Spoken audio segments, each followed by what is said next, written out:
Welcome back to another episode of Tea After Midnight. Just a little series where we have some tea to keep it nice and classy, but I also tell you scary stories. So grab your favorite tea and settle in, and let me tell you another scary Appalachian story, because of course, this is Tea After Midnight.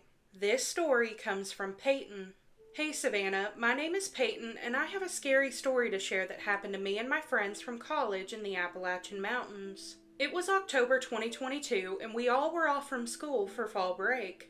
My friends didn't have any plans for their break and asked me what I had planned. I told them that I would be heading back home to my parents' house to visit them in the Appalachian Mountains. I grew up here, and when I told my friends I would be going there for fall break, they asked if they could tag along because they had never been.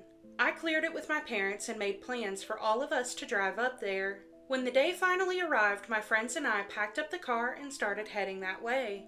My friend, who I will call Tyler in this story, drove us up there. The whole car ride, my friends were making plans to go exploring in the woods and take a few hikes once we got there. Like I said, none of them had ever been to the mountains, so they were all pretty excited to be going. It was an 8-hour ride to get to my parents from my college. We had left later in the day, a terrible decision on our part, so it had gotten pretty dark while we were still driving. As I'm sure a lot of small towns here in Appalachia do, we have a local legend that says when you drive over a specific mountain in the dark, and if you stop on a specific hill on this mountain, cut off your headlights and roll down your windows, you're supposed to be able to hear a man's voice scream out from the woods saying, help me, it's got me." Now growing up, I had heard about this legend so much, and I've done exactly as the story says. I stopped on the hill on the mountain, cut off my headlights and rolled down my window and listened, but I never heard anything. So of course I thought it was just a scary story that wasn't true. Well, we had started to go up this mountain and we were approaching this specific hill, and Tyler, who was driving the car, started to slow down. He came to a complete stop and cut off his headlights and rolled down every single window in the car. I instantly started to panic and get sick, even though I had done this before and nothing ever happened. I asked Tyler what he was doing, and he said that he remembered me telling him this story and that he just wanted to try it to see if anything would happen. The rest of my friends in the back looked entertained, so I just decided to go along with it because I knew the legend wasn't true. We sat there in complete darkness with all the windows rolled down for a few minutes, but we hadn't heard anything. Tyler then shut off the car. My heart immediately sank. I told Tyler he shouldn't cut off the car just in case someone was coming around the mountain and we needed to move quickly. He shrugged me off and kept trying to listen for the man that was supposed to call out to us. A few minutes go by of us sitting there in the dark and silence, and I heard something like a branch snapping out of the window to my right. I told Tyler to start the car and let's get out of there, but he didn't listen. He just sat there. Then, out of nowhere, we heard a man's voice screaming, "Help me, it's got me, help." Just like the legend said. It was coming from the woods but kept repeating over and over. Every one of us in that car looked terrified, and we told Tyler to roll up the windows and start the car so we could get out of there. Tyler kept trying to start the car, but it's like the car was dead and wouldn't start. The screaming then stopped. We sat and just listened for a second to see if it was getting closer to us, but we didn't hear anything. We kept trying to crank the car, but it just wouldn't turn over. I pulled out my phone to call my parents, but of course, there was no signal. I told Tyler to pop the hood so we could see if something was wrong. All of us got out of the car together to go check it out with nothing but our phone flashlights to help us see. We started looking under the hood, and one of the battery terminals was completely disconnected from the battery. It was very strange, but Tyler went to the back of his car to grab a tool to fix it. I watched him walk all the way to the back of the car and heard him digging around back there. I didn't hear anything after that and assumed he was coming back to the front of the car, but I didn't see him walk up. I walked to the back of the car, but he wasn't there. I started calling his name to see where he had went, but I didn't hear anything. The rest of my friends come to the back of the car to meet up with me, and I told them that I couldn't find Tyler. We started to freak out a little bit because our friend was missing in the dark in a place where he wasn't familiar. We all started to yell his name, and after a few minutes, we see Tyler walking back towards us from the road. We caught up with him and started grilling him about where he had went. He told us that he was digging in the back of the car for a tool when he heard my voice call out his name from the woods. He said that I told him I needed his help and to come into the woods to find me. But he said he didn't get far into the woods before he remembered the rules that I had told him about and decided to turn around and head back. And that's when he saw me standing there. And that when he saw me standing there and heard us calling his name, he knew right then it wasn't me that was yelling his name. While we were standing there as Tyler was talking, we heard the man's voice screaming again, but this time it sounded a lot further away. I knew exactly what that meant. Whatever was out in the woods was getting closer to us, not further. I told everyone to get back in the car and stay there. Tyler and I went to the front of the car and got the terminal tightened back onto the battery. We hopped in the car and tried turning it over again, and it finally started. We locked all the doors and rolled up the windows and peeled out of there. But as we were driving, about a half a mile down the road, we see a car stopped in the middle of the road with their hazards on. Tyler slowed down a bit, and we see this older man standing in the road looking off to the side where the woods were. Tyler cracked his window a little bit to ask if the man was all right. The man said he was fine, but as he was coming around the corner, he had to slam on his brakes because something had jumped out in front of him. Tyler asked what it was, and this man turned to us with a look of terror on his face and said, "Boys, I think that was a flesh pedestrian." That sent shivers down my spine because I believe whatever we heard out there calling for help was what the man had almost hit in the middle of the road. None of us had any explanation for what we heard, but we knew it was something unearthly. We kept driving until we got to my parents' house, and none of us spoke of it again. All of my friends stayed indoors the entire time we were at my parents' house. Even several years later, none of us have talked about it. And honestly, I don't think we ever will. Well, Peyton, that was absolutely terrifying. But first I want to say, I couldn't imagine being on a mountain in the dark and stopping my vehicle, turning off the headlights, and rolling down every window just to see what I could hear. Absolutely not. As somebody who is from the Appalachian Mountains, I know what's out there. I read these stories. I know what could be out there. And I just don't want to encounter something like that, so you guys are a lot braver than me. But I do hate that you guys had an experience with this, but I do want to say that I agree with the older man. I believe it was a flesh pedestrian. Now, Peyton did write out the actual name of the creature in this story, but I don't feel comfortable saying it, so flesh pedestrian will have to work. But I hate that you guys had an encounter, and then also the man seeing it and knowing what it was. That sends shivers down my spine. And also the part that freaks me out was it sounded like it was a lot further away, so you knew exactly what that meant, that it was actually getting closer. That's terrifying. But Peyton, thank you so much for sending in your story. I hate that you guys went through that, but I'm genuinely so happy that you guys are safe. But that does conclude this episode of Tea After Midnight. If you have any personal scary stories you want to share, I would love to read them, and you can email me at the email on the screen or the email in the caption of this video. But as always, you guys, thank you so much for being here. I love you more than you know. I hope you have the best night, and I'll catch you in the next one. Bye. So it's 11 p.m., you're babysitting, the baby monitor turns on by itself, and you hear an absolutely terrifying voice.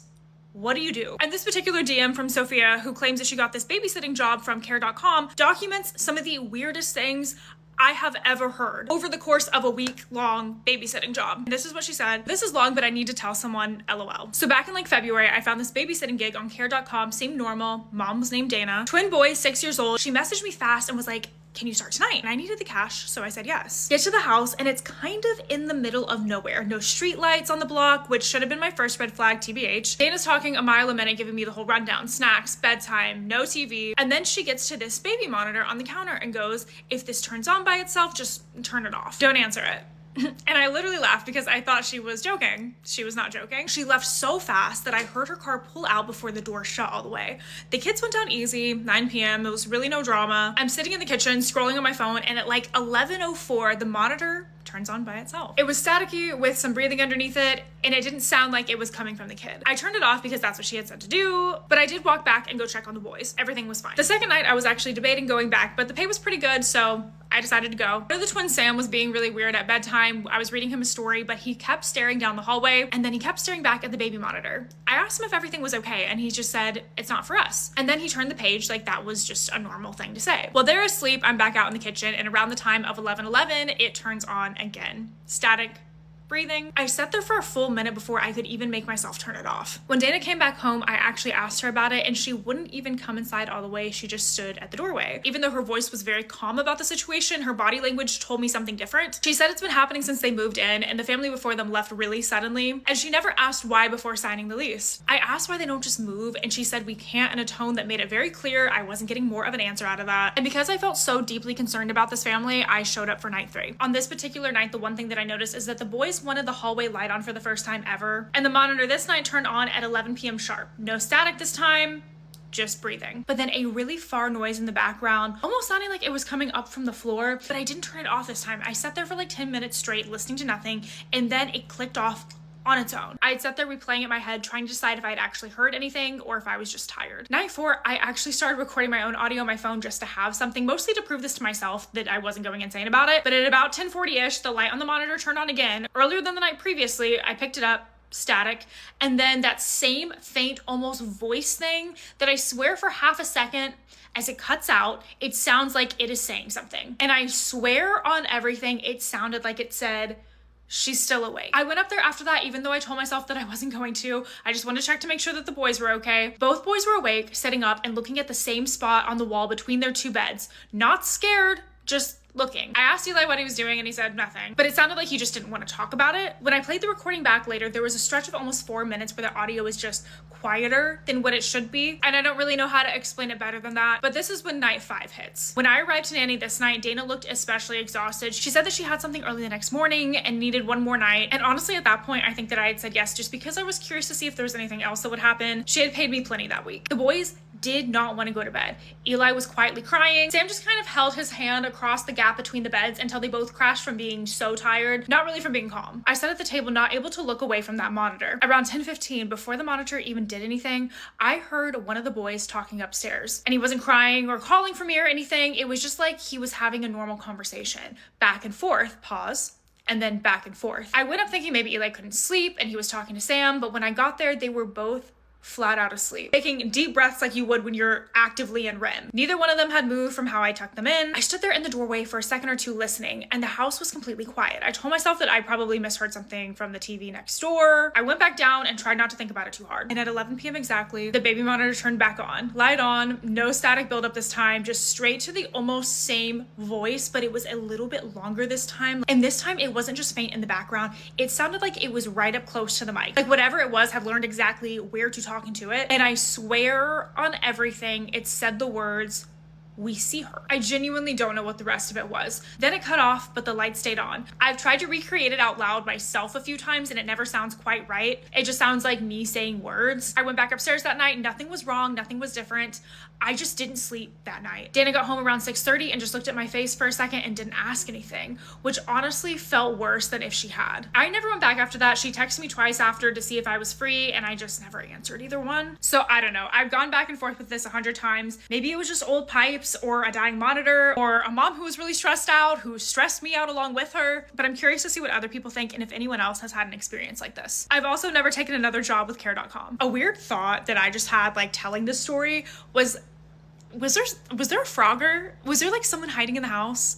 Was this not paranormal? Because when I first read this DM, I was like, oh, this is for sure some like paranormal stuff going on. But now that I'm like reading it out loud, I'm like, oh, I'm scared. I guess the moral of the story is to check Care.com reviews. I'm not sure. Listen to your gut. I don't know what the moral is. My grandmother, who passed away, came back to torment her son who stole the inheritance. The last thing I would be thinking of if somebody that I love passed away is, what did they leave behind? What can I take? Like, I'd want my loved one back. Like, material shit does not matter. So this guy said that his grandmother owned a lot of land and that she had a really big house on this property. She also had additional houses all around, but the most beautiful thing about her home was that the very back she had an amazing garden that she would take care of. He explains how she would spend hours back there in her garden, that she also had animals. She had chickens and she had pigs. Her home, her land, her garden was her pride and joy. It was a reflection of the hard work that she put in to get this. The grandmother grandmother had 6 children, but she made it very clear to everybody that when she passed away, this house and the property, everything would go to her 2 youngest kids. They explained that it was because the 2 youngest never abandoned her, they took care of her. So when the grandmother did end up passing away, everybody was shocked because when they read the letter, it basically said that everything, her house, her property, all the animals were gonna go to her middle child. Her son that she had no relationship with, apparently he had gotten into some really bad things, but everybody in the family knew that he took advantage of the fact that she was sick and basically changed everything on her will and the inheritance things. He basically manipulated the situation so that he could keep everything. When the grandmother was alive, she would explain how hurt she was because that son was into really bad things, drugs, and he would get into trouble with like gang members, and she was honestly just hurt at seeing what he had turned into. Even though this was obviously fraud, the 2 youngest siblings, the ones that were to keep the property, decided that they weren't gonna fight with him for it. They honestly didn't want to divide the family. They didn't want to fight for something again. I'm pretty sure that they would wish their mom wasn't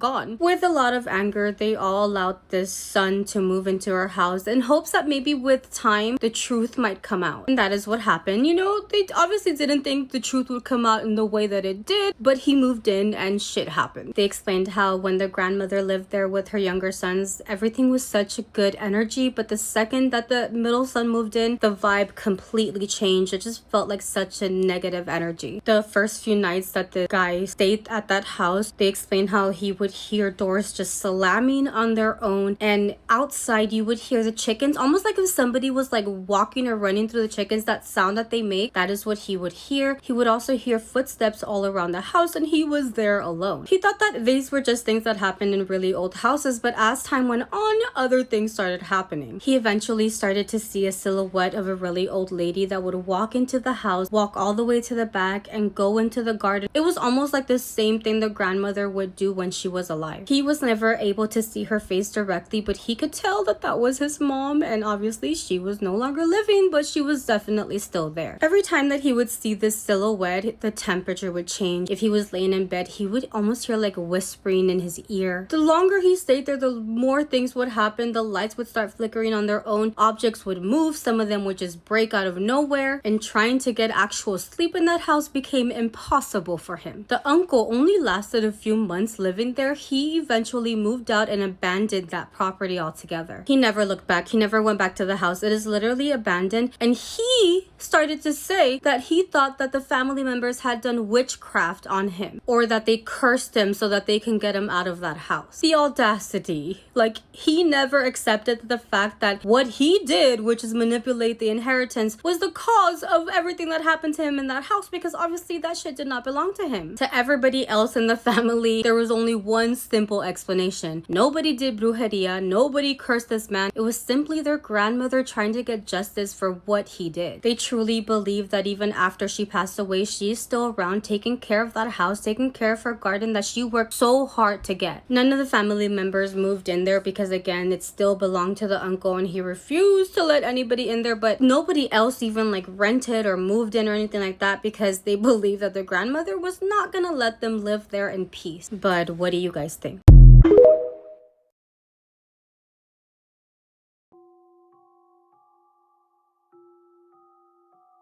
The owner of the photo said that they were just taking a quick selfie before the show started. They swear the theater was pretty much dead, and absolutely nobody was sitting behind them. They didn't even notice anything weird until they got home and scrolled through their phone. That's when they noticed a pale face behind them staring straight into the lens.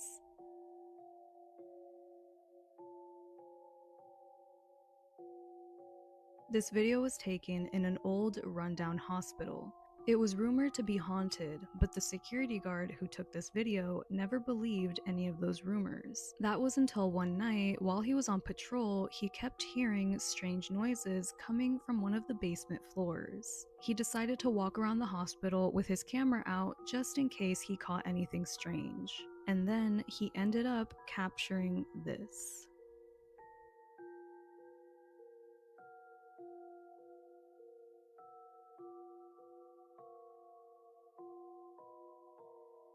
This photo was taken of a summer home in 2018 with the intention of recommending it to a family member. I was completely alone taking these photos and my kids were already asleep. I never noticed what I captured until much later. I have no idea who that is.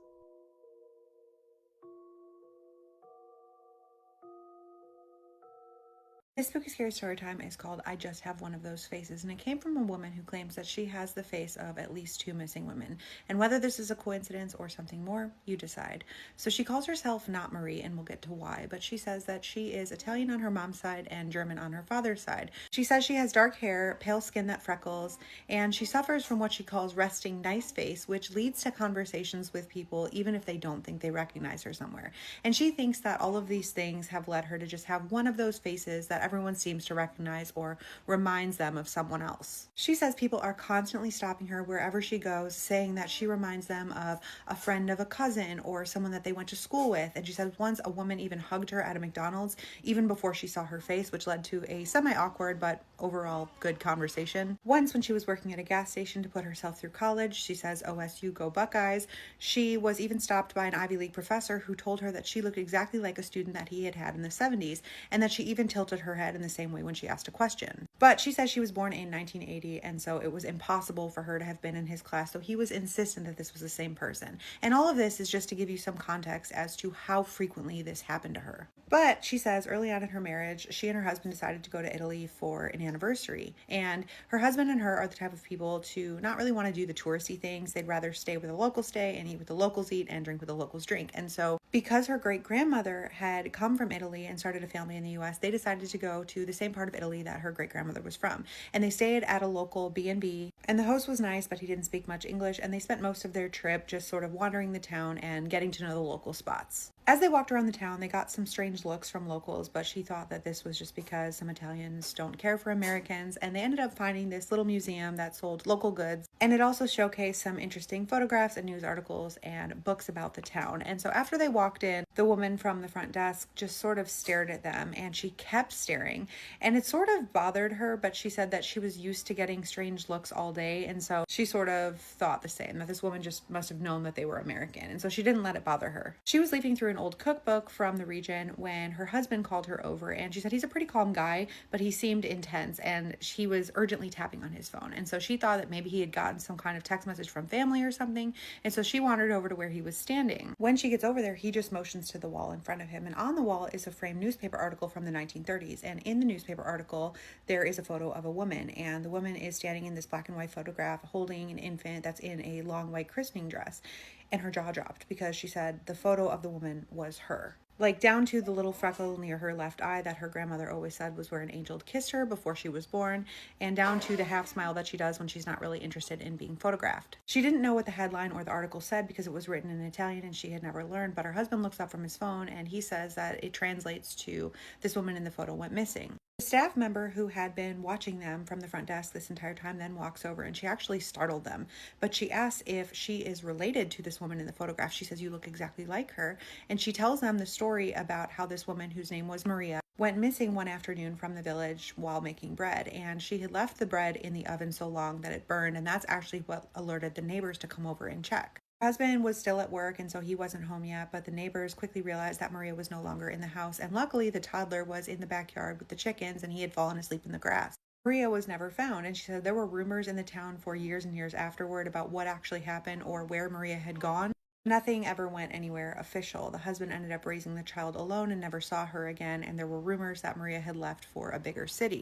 After the woman from the front desk tells him this story, she says, "I just can't get over how uncanny the resemblance is." And she actually crosses herself a few times before she says goodbye. But this woman and her husband end up going home. They share a bottle of wine, and they sort of laugh the whole thing off because, again, she just has one of those faces. For her parents' 50th anniversary, they actually all went back to Italy, and they ended up back in the small town, and she took everyone to this museum to show them this photo. But she said they were sad to find that the museum had closed, and she kicked herself for not taking a photo. But fast forward a few years, she's at a conference for work, and there's a ton of people that she knows and people that she doesn't know, and a man walks up to her that she doesn't know, and he puts his hand on her shoulder, and he says, "Marie, where have you been all these years? I've been looking for you. Everyone has been looking for you." And she's sort of confused, and she points to her name tag, and she says, "My name's not Marie." The man looks confused and even a little angry, and he says, no, you can tell me. It's okay. We just wanted to know that you were okay. And she says, I'm not Marie. I'm not who you think I am. He says, no, it's me, James. Not his real name, but he says, don't you remember me? And then he says, we went to high school together. He says, the whole town never stopped searching. They searched for months, and we still look for you to this day. He says, I can prove it to you. I know that you're Marie. And she says, no, again, I just have one of those faces. And there's this whole back and forth of her trying to kind of get away from this man and him being insistent that she is who he thinks she is. As she's trying to get away from him, he's sort of following her around this conference, and it's actually really starting to creep her out. So she ends up ducking into a bathroom and calling her husband, being like, this guy is following me and keeps insisting that I'm this woman named Marie. Her husband's like, okay, we'll call the police if he keeps following you around. Obviously, don't mess with this thing. And so she kind of peeks out from the bathroom and she doesn't see him. So she just sort of goes about her day, and she finds another group of coworkers and forgets about the whole thing until a couple hours later. She gets back to the hotel, and as she's walking in, this guy pops up from a chair in the lobby and he runs over to her. She's with several of her coworkers at this point, and so she like kind of swerves to go in the opposite direction, but he runs over to her with his phone out saying, see, I told you I knew you in high school. On his phone, there's a photo that he had to scroll back on a social media website to find, apparently, but it's of them when they're about 16. And she says the girl in the photo could have been her, except for they had different colored hair. She dyed hers artificially red in high school, but aside from that and the fact that this girl wore glasses, they could have been the same person. This girl also had a freckle near her eye and the same half smile, and it was so uncanny, the resemblance, that it bothered her. But her coworkers were weirded out by this guy, and they were like, she said that she's not who you're saying she is, so we're going to take her. And they sort of herded her into the elevator away from this guy. And as the elevator doors are closing, the guy is yelling at them, saying, I know it's you, Marie, you can tell me. And as they sort of headed up in the elevator, her mind is racing because she's like, what are the chances that this guy has a photo of me when I was 16? That's not me. That looked exactly like I looked back then, and this girl would have been the exact same age that I am now. She says she has an older sister with a different mother that she was sort of thinking, like, is it possible that maybe she was there because they sort of both looked like their father? She's even thinking, like, did I have a twin when I was born that I didn't know about who was put up for adoption? Like, she's just grasping at straws trying to make sense of all of this. As soon as she gets to her room, she calls her parents, and they assure her that she was a single birth, that she does not have a long-lost missing twin. But all of this felt super weird because all throughout the conference, this guy kept finding her and kept insisting that she was his long-lost friend Marie who went missing. But eventually the conference ended. She went home, and she says, luckily no one has mistaken her for someone else since. But her husband even jokes that one day she will go missing, so he's not going to let her out of his sight. She said she's not super worried about it, but she does have strange dreams about it sometimes. She said she did try to look up the missing Marie's case online, but that man had never told her even where they grew up or what Marie's last name was, so she doesn't have much to go on. And she said she's been unable to find any missing persons cases of a woman named Marie with her face. She said she's sharing this to see if anyone has ever had a similar experience, if you also believe that you have one of those faces, or if you've had this happen to this extent. Said I would love to know if this is a thing, even if it's somewhere else in the world, or if I'm generally cursed with just one of those faces. Carefree people have uncomfortable secrets, just like the rest of us.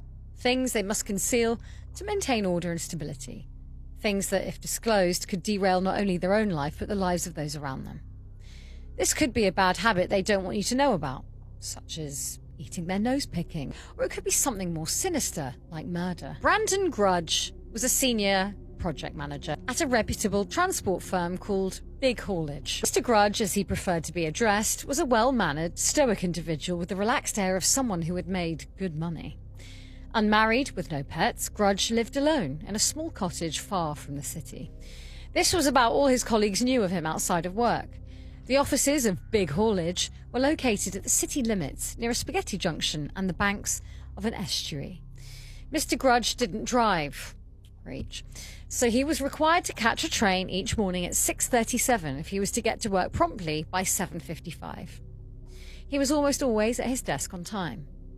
Grudge had no particular feelings about the seasons, but this summer had brought shocking thunderstorms, which were severely affecting public transport. The clouds, nervous all weekend, opened with ferocious force on Monday morning. Commuters were urged to stay home, but Grudge took no notice and left the cottage as usual. Rain lashed the streets and lightning cracked over the train station like gunfire. The 6:37 was running 40 minutes late. With wet fingers, he attempted to draft an email to his colleagues. Oh dear God, he thought. No. Your email account is out of storage space. You can no longer send or receive emails until you free up space or buy more storage. Mr. Grudge must have been sending a lot of emails. Here we arrive at the hidden shame of Brandon Grudge, his overflowing inbox. Email bulge is, of course, a cardinal sin for any self-respecting project manager, but this was more than just a few stray messages. Astonishingly, Grudge was approaching the 1 million unread emails mark. 1 million? He'd lost track of the number of warnings he'd ignored, the missed calls from his email provider, the overloaded phone so hot it scorched his hands. In fact, the phone would basically only take emails now, as one by one all other apps had been deleted to make space for more spam. 70% of the problem was unchecked junk. This acted as a thick cloak for the messages that really troubled him. The notes from Becca. God forbid he typed the word Becca into the search bar and seek answers. The pain was too much. The messages she had sent after she disappeared were far too sad to open. But what might they reveal? Becca had walked out 15 years ago, almost to the day. Technically, the search for her was still ongoing. Well, for her family at least. Grudge had said goodbye in his heart long ago. In his mind, the situation was quite clear. Becca wasn't missing, and she wasn't dead. She'd simply gone AWOL, somewhere in the city. She didn't want to be found. The police had confirmed all this 15 years ago, after a person of her exact description was spotted using the subway system. Why couldn't her family accept this? It hurt to remember it all. Despite his best intentions to create a loving home environment, Becca had clearly been stifled by country life. She was always threatening to leave for the city and never return. He didn't think she'd actually go through with it. The legal battle with Becca's family for the cottage was also ongoing. Formal documents to sign, agreements to acknowledge, buttons to click, hundreds of emails unread and disregarded. Oh, sad. Despite living abroad, her family wanted the cottage demolished. To them, it was a cruel reminder of her disappearance. But not as much as they wanted Grudge behind bars. Living overseas and without any word from Becca, they had convinced themselves that she had been murdered. For them, Grudge was prime suspect and persona non grata. But after the sighting in the subway, all those years ago, the police were satisfied that no crime had been committed. They had little patience for domestic squabbles of this nature, and the missing person case was dropped, much to the chagrin of Becca's persistent family. Official-looking emails flooded in from foreign law firms on their behalf. There was no legal obligation for Grudge to comply with or even reply to these threats. He let them rot in his inbox with the rest. As soon as the train stopped, Grudge hurried through the downpour and into the empty carriage. The sliding doors struggled shut behind him in the high winds. He was the sole passenger travelling on the service. In fact, he was the only human being on the entire train. Last year, his company, Big Haulage, had worked with local government to install driverless AI trains across the region. The campaign had not been popular. It was the latest in a long line of controversial civic projects orchestrated by Big Haulage. Nevertheless, Grudge felt momentarily proud to see one of his AI trains working in such terrible weather, even if it was running late. Grudge wiped a suited arm across the steamed-up window pane and watched the farmland racing by outside. The train was now approaching a network of deep tunnels that connected the commuter line to the city subway system. At this point in the journey, as the windows darkened, his mind would usually turn to work, but today it was Becca. He sank into his seat and looked despondently at his phone. To hell with it. He typed her name into the search bar. At once, 50 unopened messages from Becca sprang to the top of his inbox. They all had the same subject line: "Don't look for me." He clicked the most recent one, from 15 years ago, and it read like this: "Brandon, I know you've sent the pigs after me. This was your last mistake. Don't you realise I'm not a project that you can manage? I'm tired of your cheap charcoal suits and your grey eyes and your fake carefree attitude." I'm not a project you can manage. It's absolutely hilarious. Yeah, I know. "Tired of the dull conversations we have each night in front of the television. Tired of you picking your nose and eating it when you think I'm not looking. Yeah. I wish that damn office of yours would sink into the estuary and make you realise you've wasted your life. You're nothing but a corporate shill. You should be ashamed of those civic projects of yours. The people will rise up against your kind and you never hear from me again. I'm going underground, Becca." Jesus Christ. Grudge deleted the email immediately, which felt both shameful and cathartic. Did he really need to read the rest of these hurtful attacks? Yeah. His finger hovered above the bulk delete button, but something was wrong. The train shuddered. The lights in the carriage flickered, and they went out. These AI trains were supposed to have backup generators. This shouldn't be happening. The train shunted sideways. What the hell? Grudge scrambled to the floor, and around him the windows shattered all at once. Shards of glass rained down on his head, and he held onto the bottom of his seat for dear life. Rumbling, veering, screeching, the walls crumpled in around him, and eventually the train flipped on its side and scraped to a halt deep inside the tunnel network. When Grudge regained consciousness, he was bleeding from a wound on his leg. He could still move, but only in horrible pain. A fire had started nearby, and escape was imperative. As his eyes adjusted to the darkness, he spotted a gap he could crawl through, right out of the train carcass and into the tunnels. Hobbling down the tracks, the train wreck bursting into flames behind him, he ducked round a corner into an engineering inlet. A low-lit passage lay ahead of him, with what looked like a metal gate at the end of it. The main tunnel was now engulfed in fire, and he had no choice but to proceed and search for a way up to the surface. The passage stank of human waste. Oh, such as any train. Yeah, I mean, literally, like the Central Line in a heatwave. Were people living down here? The walls were plastered with neon graffiti, strange shapes, words, names. Much of it consisted of hate-filled slurs against the big corporations, but it was the giant red letters close to the gate that chilled him to the bone. Don't look for me. He had no time to think. Behind him, a giant fireball was forming at the entrance to the engineering passage. He rattled the gates and shouted at the top of his lungs, "Let me in, please! Please, oh God, someone help me!" Suddenly he heard footsteps on the other side. The sounds of heavy locks unlocking. Salvation. The gate opened, and Grudge was dragged inside. A mixture of pain and relief caused him to fall unconscious immediately. When he awoke, he was blindfolded, with cable ties wrapped tightly round his wrists. "Welcome to the underground, Mr. Grudge." "Where is this? Who are you?"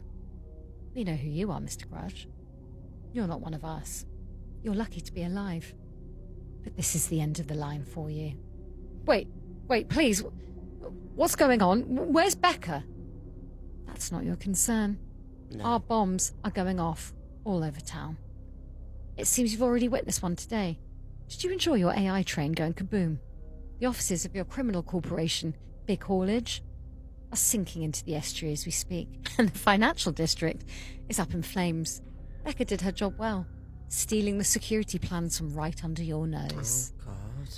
Didn't think she really loved you, Grudge. "Oh, stop it, please. Oh, that's really Please. sad. Let me see her." "She's dead, Grudge. Oh, fuck. You killed her with your civic ideas. There's no Becca. She's merged into the metropolis. We will overcome." With that, his blindfold was torn off, and staring right back at him was Becca. Good night, Grudge. I have a real-life horror story for you, and I debated for a long time whether or not I should even tell the story, but then strangely, fate stepped in, and I thought, all right, this is the time. I've got my emotional support sweater and everything. Buckle up, kids, this is a doozy. So we were looking for flats in Edinburgh. We had been living in Linlithgow and wanted to move closer into town. So we saw this place come up, went and had a look. It's a 3-bedroom, 2-bathroom flat, lovely, old, obviously. And that's all I knew about it, really, until we moved in.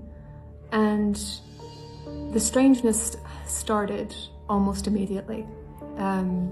First it was my husband, and he really didn't hold with anything paranormal or spiritual or anything like that, didn't believe in ghosts, etc. And he came to me one morning very shaken and told me that he had seen in the mirror across from the bed what he could only describe as a demon. And he didn't seem to want to describe it really. I could tell it really shook him. And we sort of thought, all right, bad dream, shrugged it off, onwards we went. But then things kept happening. He saw a dark shadow figure standing in the hall one night when he went out to get water. One time he was laying in bed and he said he couldn't sit up. He had sort of a pressure on his chest, and there was, again, a demon-like figure sitting on him, crouched on him. Now, none of this had ever happened to him before, in any place, in any way. This was all entirely new to him. So that's what really got me, is that he wasn't prone to these experiences. It was something about this place in particular that was doing this. So I went and, of course, being a historian, decided to see what was up with this place, because I was starting to get feelings. Through my own research, I found out that the flat we were in was a house at one time, a whole house. It was built in the late 1700s for a merchant, and it was built on what had previously been known as a gallows hill. We were literally on a site where hundreds of people had been hanged, executed. After that, I started digging in a bit more, and I was thinking, okay, maybe there's, besides gruesome executions, something else that had gone on here. Maybe there were other people who had lived here who had talked about their experiences. You know, I was kind of desperate for something. So then things started happening to our dog. We have a Bedlington Whippet named Tavish, very sweet little boy, and had no issues with him. He was, I think, 3 years old at this time. Out of literally nowhere, we came home one day and there was blood all over the floor. And we tried to find our dog, and we walked in and we found him, and he was on the floor panting, blood coming out of his rear. He was literally exploding blood. I was, of course, panicking. We ended up taking him to the vet. They couldn't figure out what happened, what triggered it. We had done nothing differently with his food, nothing at all, nothing had changed, nothing environmentally. Well, except that house. So we eventually get him treated. It was actually really touch and go. Get him home. He's all right for a while. That lasted maybe 4 or 5 months. And we had a few things going on we were super excited about. We thought, you know, okay, we're gonna go out and have a celebratory dinner, but then we're gonna come home real quick and let the dog out before we go. So we come in, and once again, I'm hit with this smell, and I see our hall just soaked with blood. Again, I find our dog exploding blood. Take him to the vet again. Once again, they have no explanation as to why he's randomly exploding blood. Okay, so that's put me on edge a little bit. So now we've got husbands, ghosts, and sleep demons. We've got my dog suddenly randomly exploding blood and nearly dying on 2 different occasions. And then it started hitting me. Now, I thought I was going to be okay. I thought I was somehow going to get through this without being affected. I started being unwell shortly after this. I literally couldn't get out of bed in some points. I was exhausted constantly. I was dizzy constantly. I felt a sort of sense of depersonalization, like I was looking at myself from somewhere else. It was bizarre, and I'd never experienced this before. And so for a while I thought, okay, this is all in my head. You know, I'm freaked out, etc., etc. Well, one evening we heard a man working on the flat just above us. There's one flat above us. He was a handyman, he was doing work, it was a rental flat. And he'd come down the stairs and we were chatting with him. And he, apropos of nothing, said to us, "Oh, I'm surprised it lasted this long." And my husband's standing there and I look at him and we look back at the guy and I'm thinking, and I said, "What do you mean?" And he said, "Well, I had an assistant, someone who was helping me upstairs with the flat last time we were doing renovations, and the flat you're in, it was empty, so we decided just to stay in there, and the owner owns this one as well, and he said it was fine, and my assistant was in there overnight, planned to stay a few weeks." He said the first night he ran out screaming, ended up coming to stay at mine, and literally would not step foot back in there again. Our flat we were living in. So we're staring at him, just obviously in horror, considering we now have had all these things happening. And he goes on to say, "Oh yeah, you didn't know about the murders." No, we did not know about the murders. So we inquire, "What exactly do you mean by the murders in our flat?" So he goes on to say, "Oh yeah, there's been several in that flat that I know of. Most recent was, I think in the 80s. There was some kind of a conflict going on and there were two men in the flat, and one of them pushed the other out the window, killed him. And my husband, who is an aficionado of dark humor, said, well, at least that one didn't die inside the flat. So I'm trying to hold myself together here, right? And I'm thinking, okay, we know we're living in a place that's on a gallows hill. We know there have been multiple murders that have taken place inside the flat. We know that my dog is randomly exploding blood and my husband is having sleep demon and ghost encounters. Okay. Then, as I said, it started coming for me. My illness escalated significantly and I ended up hospitalized. I was in the hospital at one point for a week straight and they were running tests on me. I literally couldn't even sit up without almost having a cardiac arrest, and they couldn't figure out why. Eventually, I was put on all these different medications and they're trying to just manage what's going on. And at that point, I was back in the flat trying to recover in some way. And I will never forget, I was sitting at the dining room table and talking to my husband, and he was looking at me and he just had this look on his face. And I said, what? What is it? And I felt a bit odd. I didn't quite know what. And we had just been discussing what had been happening in the flat and things that had been happening recently. And he'd been staring at me because my nose had started bleeding. There was blood running down my face. And I didn't even register it at first because I had never had a nosebleed in my life. I was 32 years old at this point, never had a nosebleed, ever. And so I'm sitting there and apropos of nothing, my nose just opens and started running with blood. So we tried to get that sorted out. And I'm thinking, okay, it's a one-off. I randomly hit my nose and didn't realize it, and that's why I'm randomly bleeding blood out of my nose, that's why. Apparently not, because this goes on. While we live in that flat, I have several more random nosebleeds out of nowhere.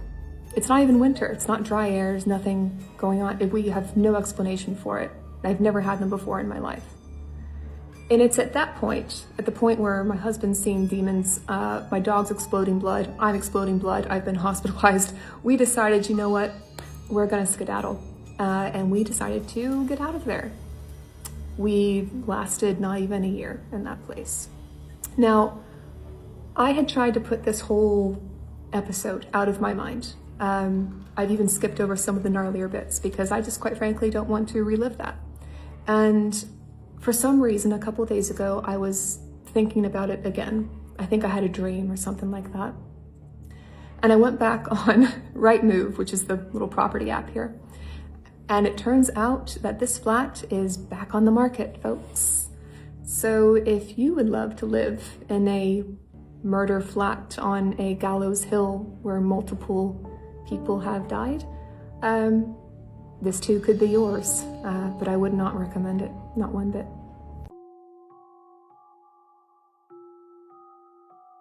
My uncle went on a guided tour to Alcatraz a few years back.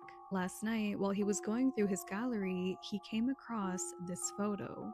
The photo was taken in a completely empty corridor.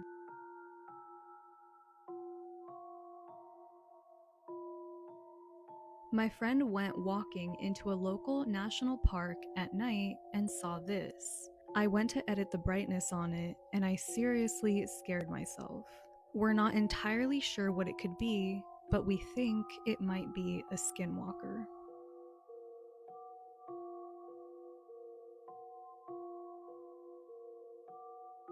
My father and one of his detective buddies are pretty close. My father's buddy went on a vacation with his wife and young daughter. While on vacation, he kept getting notifications from his baby monitor app that motion was being detected.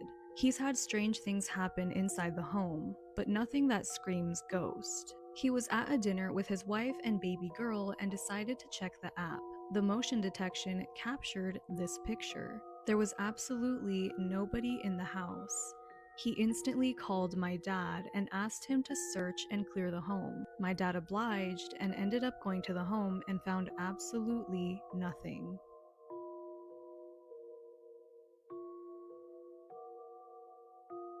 There's a particular set of rules that you must remember if you are to camp alone. Now, the first rule of camping alone is never set up your tent at night, because this is when you are the most vulnerable and you cannot keep focus on what's behind you, what's around you, because you're focused on putting up the tent. The second rule is always have a fire going. No matter what time of day it is, always keep that fire going and keep it nice and bright and tall. The third rule that you must remember if you're camping alone is when you go in your tent at night, make sure it is completely sealed up. No holes, make sure everything is zipped and closed, because it's believed that stuff can even come in through the tiniest of cracks. Want to start your own stream today? Tap the Go Live link right below to test it now. Now, the fourth rule, when you are camping alone, you should never make noise at night. You should never whistle. You should never sing. You should try and keep it quiet as possible. Now, the fifth rule, which is the most important, is always have some sort of entertainment. Keep yourself occupied. Have some music. Have an audio book. But never let yourself start to wander and let your mind go, because that's when you are the most vulnerable. Now, there was this man named Jonathan. Jonathan decided he was going to go camping alone up in the Rocky Mountains. So he heads up to the spot, and he sets up his tent and gets his campsite ready. And he said he just remembered that, there were all these sounds of wildlife and the wind blowing, and it was just very peaceful and sort of like musical. And he said, he had his dog with him, and they sat around the fire for a bit, and it started to get late, so he decided to go into his tent. So as he goes in his tent, his dog lays over to the side of him, and soon he begins to doze off. Well, at some point in time in the night, he awakes to something shaking his tent. And he said he could hear this voice saying, "Please come out of the tent. Like, I need help. Help me, please. Get out of the tent. Help me." And so he's like, what's going on? Like, what's going on? So he goes to the zipper, he unzips the tent, and he goes outside. But when Want to start your own stream today? Tap the Go Live link right below to test it now. he gets out of the tent, there's nobody around. It's just completely quiet. And it was eerily quiet because he couldn't hear the wind anymore. He couldn't hear the wildlife. And he said that the other strange thing was when he went to bed, there was this bright full moon overhead. But as he looked up in the sky, the moon was gone. There wasn't any clouds. It was a completely clear night. But the moon somehow had disappeared. So this kind of freaked him out a little bit. He goes back inside his tent and he zips up the zipper. Well, he lays down, and he said, his dog would come to the side of him or would lay by his feet, and that always made him feel a little better. So he said, he started to kind of doze off again. He said that's when he kept feeling like the dog, like rubbing his leg. And he's like, "What are you doing, boy? Like, I'm trying to sleep."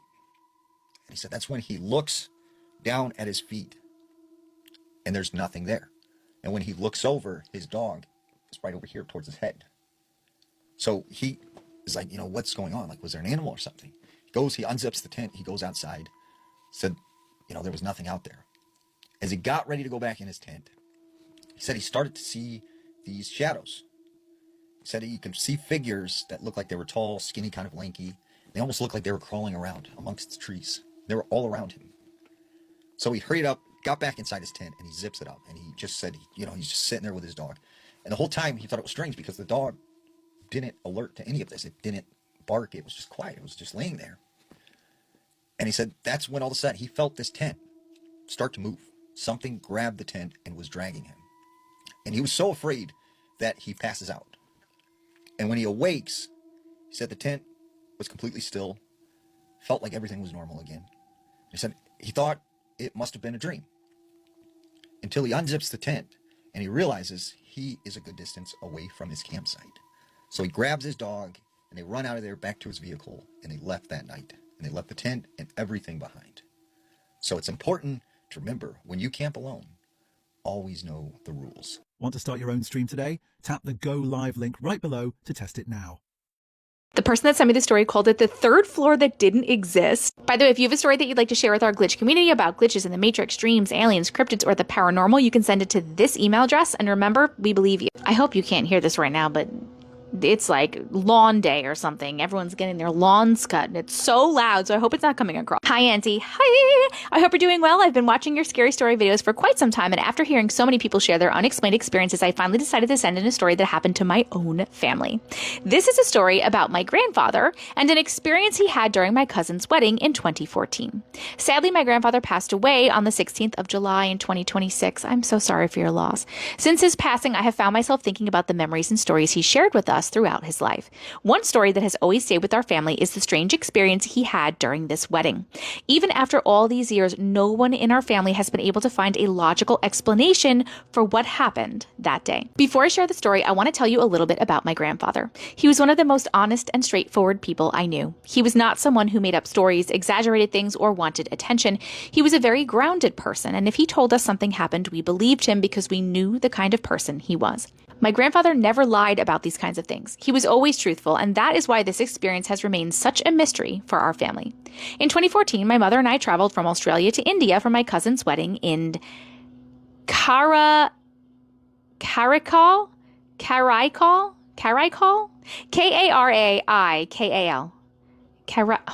Karakal. Okay. My cousin's wedding in Karakal, a small town in Tamil Nadu. I don't know if I'm saying any of that right. I'm so sorry if I'm not.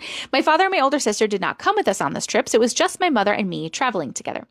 Before the wedding celebrations began, my mother and I stayed with my uncles in Chennai for about a week. It was a very exciting time because our family was preparing for a big celebration. There were relatives visiting, wedding plans being discussed, and everyone was busy getting ready for the special day. When it was time to travel to Karakal, our whole family traveled together by bus from Chennai. The journey was long and tiring with many stops along the way, but eventually we reached Karakal. When we arrived, we first went to my cousin Fiance's house. We met her family, spoke with them, and spent time getting to know each other. Everyone was happy and excited because the wedding celebrations were about to begin. After that, we went to the accommodation arranged for the wedding guests. It was like a small motel-style building with a couple of floors. My mother, my grandfather, and I stayed together in one room. The wedding venue was called Shamira Hall in Karakal. At the time, none of us knew that this place would become connected to one of the strangest experiences our family ever had. The incident happened on the morning when everyone was preparing the wedding venue. Like most Indian weddings, there was a lot happening. Relatives were moving around, decorations were being arranged, and everyone was making sure everything was ready before the guests arrived. My uncle, his wife, and my grandfather woke up early that morning to prepare the venue. However, because my grandfather was elderly, everyone was protective of him and did not want him doing any heavy work. They asked him to sit and rest inside the empty Shamira Hall while everyone else continued with the preparations. My grandfather was always someone who liked to help and be involved, so he was not used to just sitting while everyone worked. However, he listened and sat quietly inside the hall. According to my grandfather, he sat there for what felt like hours. The hall was quiet and mostly empty at that time. The busy wedding atmosphere had not started yet. Eventually, he became restless and decided to get up and take a walk around. That was when something strange happened. My grandfather said that he saw what looked like my uncle walking past him quickly. The person appeared to be in a hurry, almost like he was rushing somewhere. Thinking his son needed something, my grandfather decided to follow him. My grandmother called out to him and asked what was happening, but my grandfather said that the person he believed was my uncle did not stop or respond. So he continued following him. While walking, my grandfather suddenly found himself entering a room he had never seen before. The room was extremely dark. He described it as feeling empty, unfamiliar, and quiet. He could not see his uncle anywhere. There were no wedding preparations, no relatives, and no other people around. My grandfather started walking around trying to understand where he was and how he had ended up there, and then he saw someone. It was an elderly woman cleaning the floor. Seeing another person there, my grandfather approached her and asked if she knew where his son had gone. The woman looked at him and said, "Why are you here?" My grandfather explained that he was looking for his son. The woman then said something that confused him. "You shouldn't be here." She did not explain what she meant. Instead, she calmly guided him towards an exit and showed him the way out. My grandfather was grateful that she helped him and eventually managed to find his way back. However, when he returned, everyone was shocked. My uncle immediately asked him, "Where were you? We have been looking everywhere for you." My grandfather was confused because from his perspective, he had only been gone for a short time while following his son. He then explained everything. How he saw my uncle, followed him into a dark room, and then met the elderly woman who helped him leave. My uncle decided they should find this woman and thank her for helping my grandfather. But when they asked the owner about her, the story became frightening. What do you mean? The owner told them there was no elderly woman working there as a cleaner. The only cleaner who worked at the venue was a man, and he was not even working that day. Everyone was confused. Who was the woman my grandfather had seen? But the strangest part was still yet to come. My grandfather said that the room he entered appeared to be on the 3rd floor.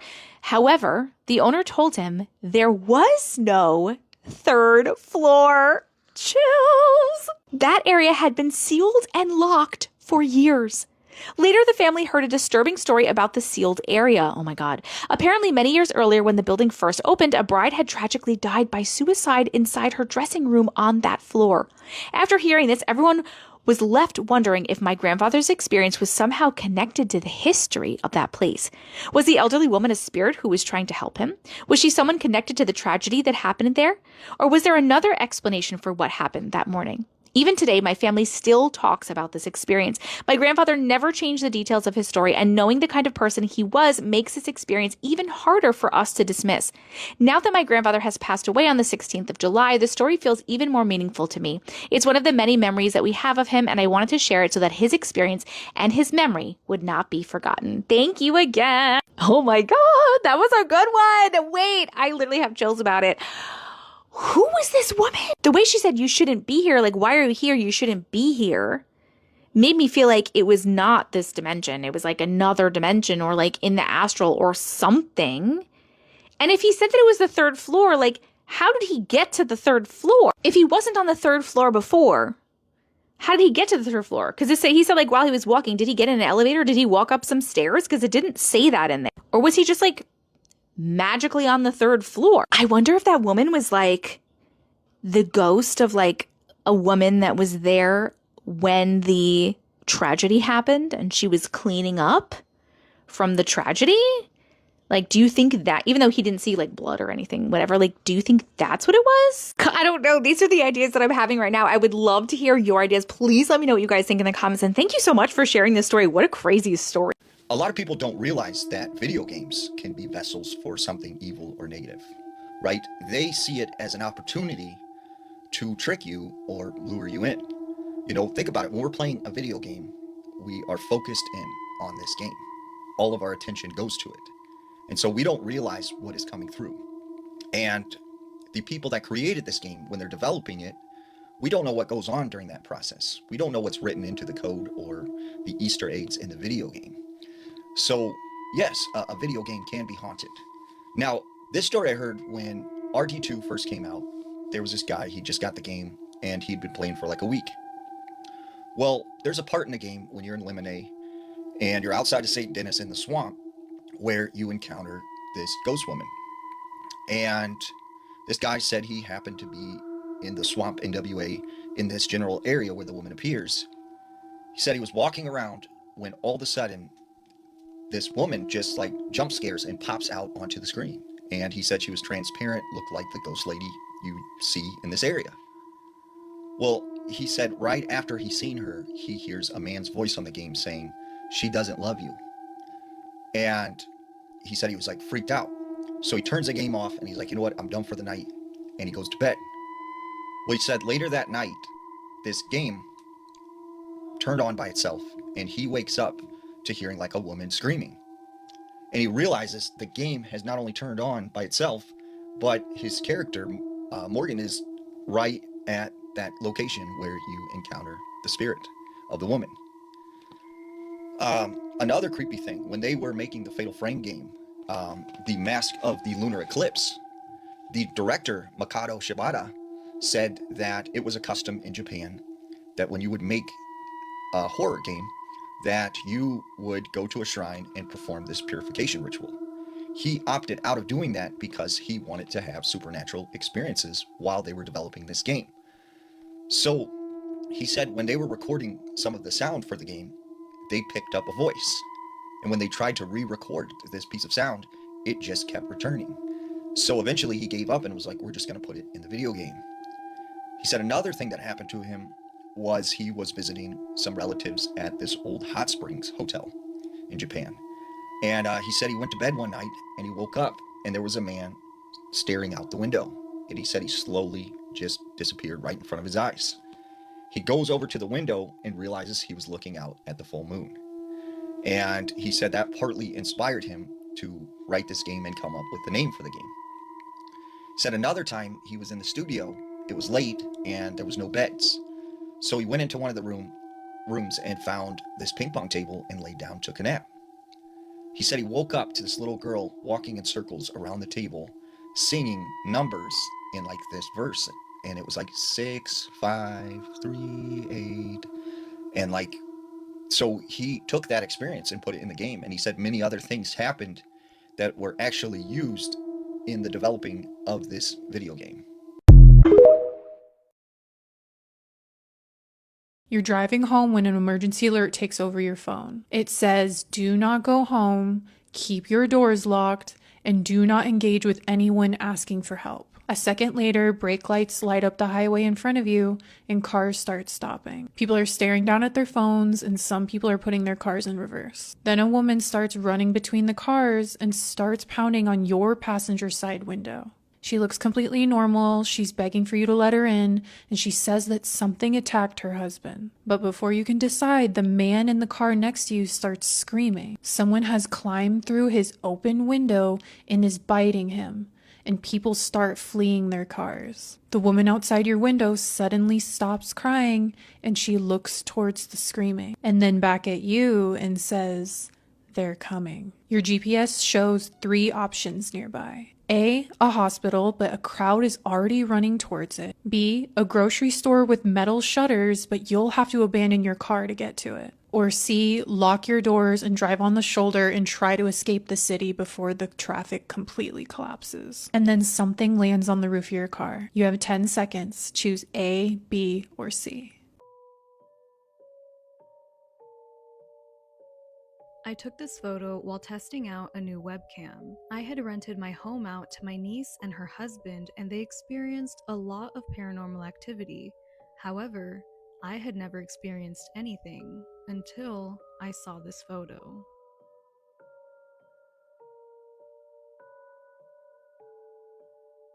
In 2017, my friend and I would just drive around to playgrounds in different neighborhoods and hang out. On this night, my friend had just gotten an app that takes VSCO-style photos on their phone. We were just playing around with the app and taking random photos. We later noticed the little girl at the bottom left of the last picture, and we've always wondered what it could possibly be.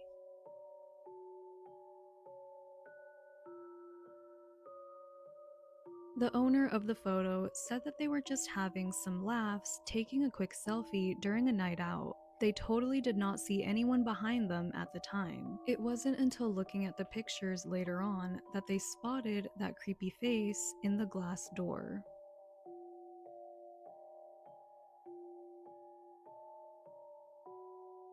You guys want to hear something crazy? When I was a child, right around the time I talked to my portraits, my heirlooms, if you will, and had an imaginary friend named Peter, I also went through this infatuation where I wanted my mother to have another child. And I insisted she had a boy and she should name him Jack.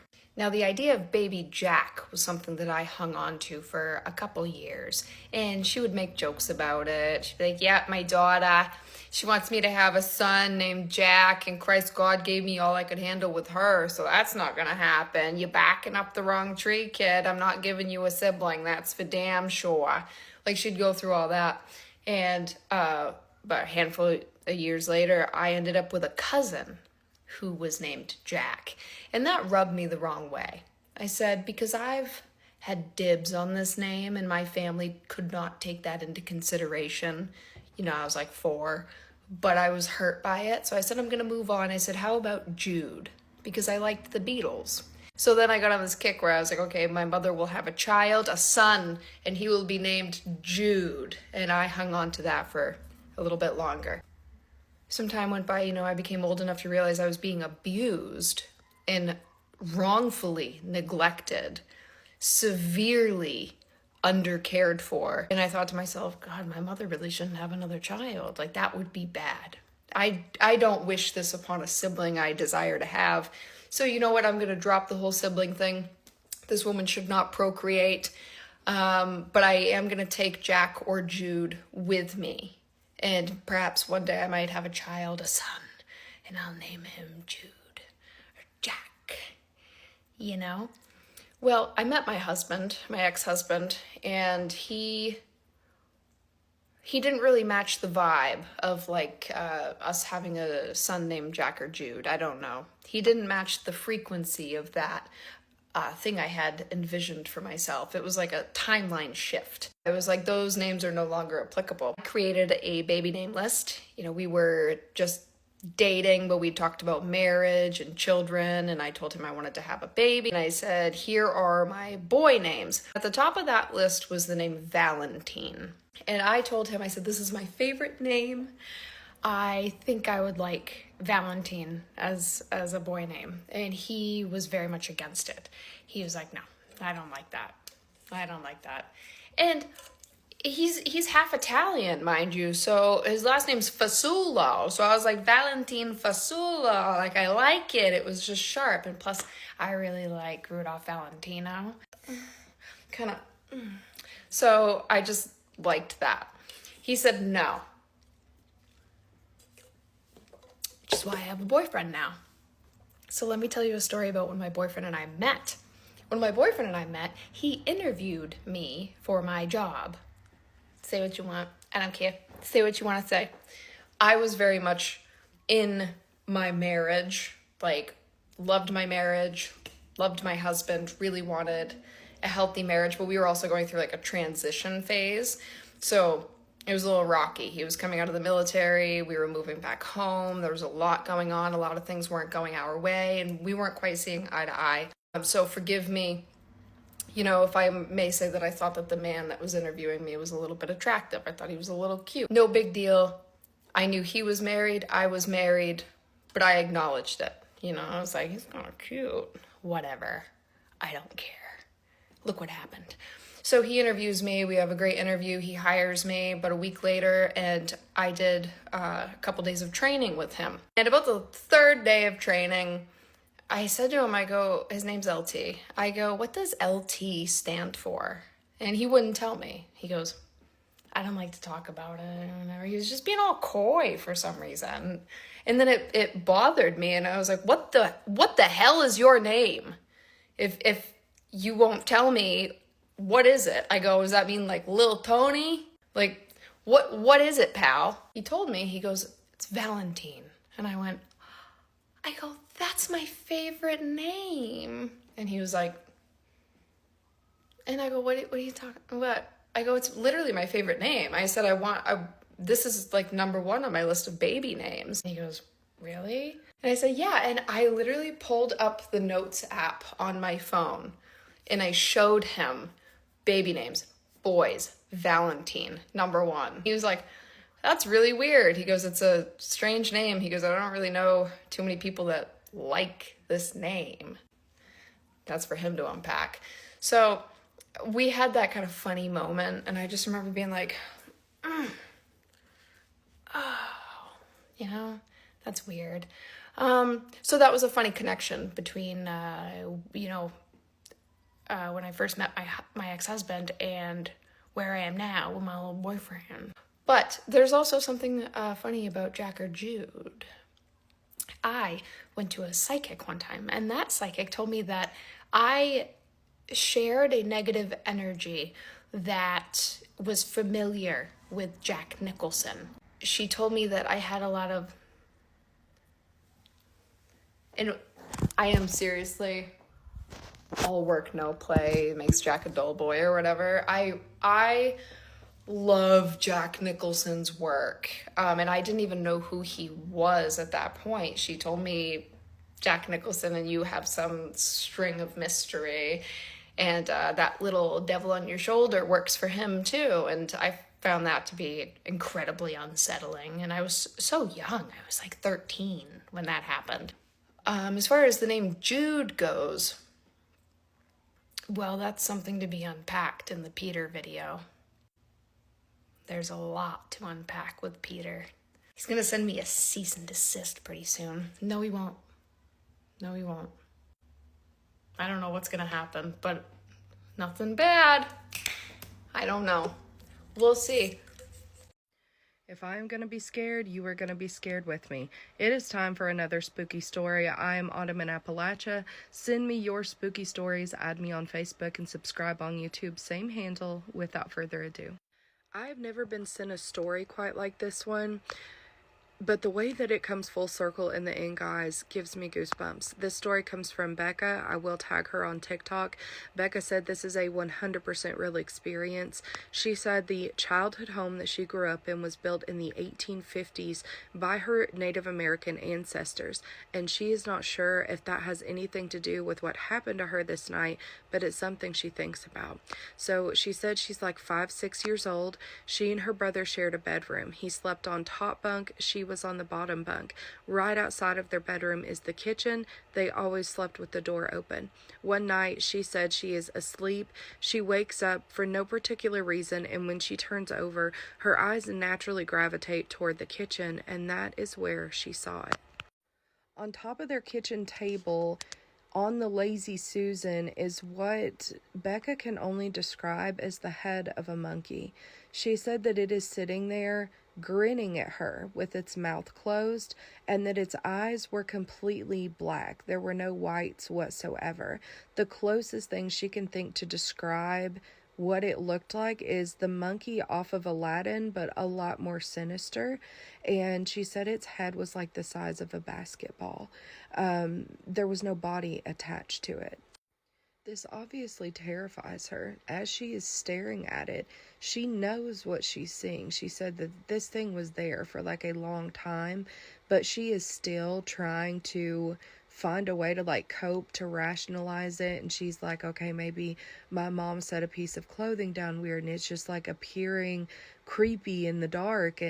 But she said like she's in her 30s now. She knows what she saw.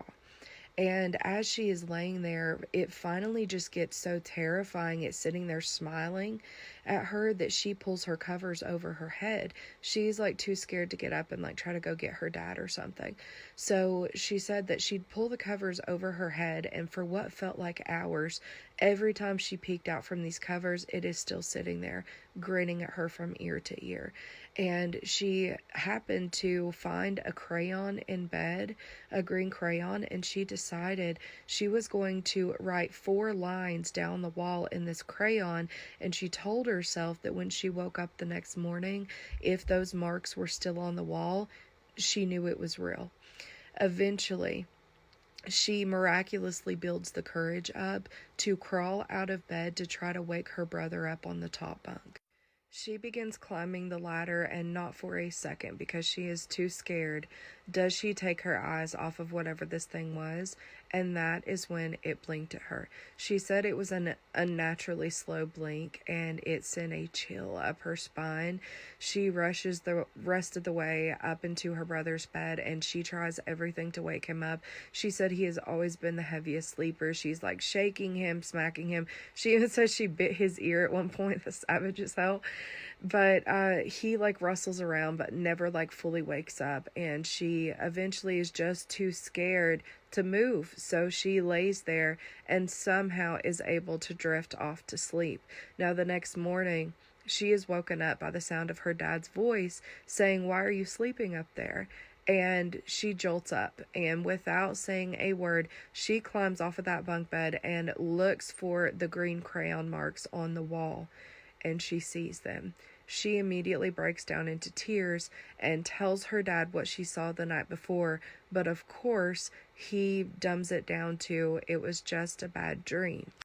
Becca said that for years throughout her childhood, though she didn't really tell anybody else, she thought about this experience often, and it chilled her. She knew that it wasn't a dream. She knew it was real. Now let's fast forward in time. Becca is 28 years old. She is getting ready one night to go out for a night of drinking with her friends when her dad calls her. Her dad had been caretaking for Becca's grandpa, who was in the early onset stages of dementia. And when her dad first called, they made small talk. He updated her on her grandpa. And then he says, "Yeah, your grandpa asked me to call you earlier and tell you that he saw the monkey on top of his dresser smiling at him, and that it asked him to call Becca." Her heart stopped when she heard this. she immediately got like the most intense feeling of like dread, impending doom, and she was like, "Dad, do you not remember what I told you whenever I was a kid about seeing that monkey?" And he was like, "I faintly remember it, but like I just didn't put two and two together." Becca said though that after hearing that, she knew in her gut that if she were to go out that night, something bad, like really bad, was going to happen to her. So she called last minute and canceled her plans. She said that she actually ended up quitting drinking after that, and she is now 33 years old. She is coming up on 5 years sober. To this day, she has no idea what the monkey is, what it means, and she doesn't even know necessarily if the two experiences are related, but she doesn't see how they could not be. Like, what are the chances, guys? That is so freaking creepy.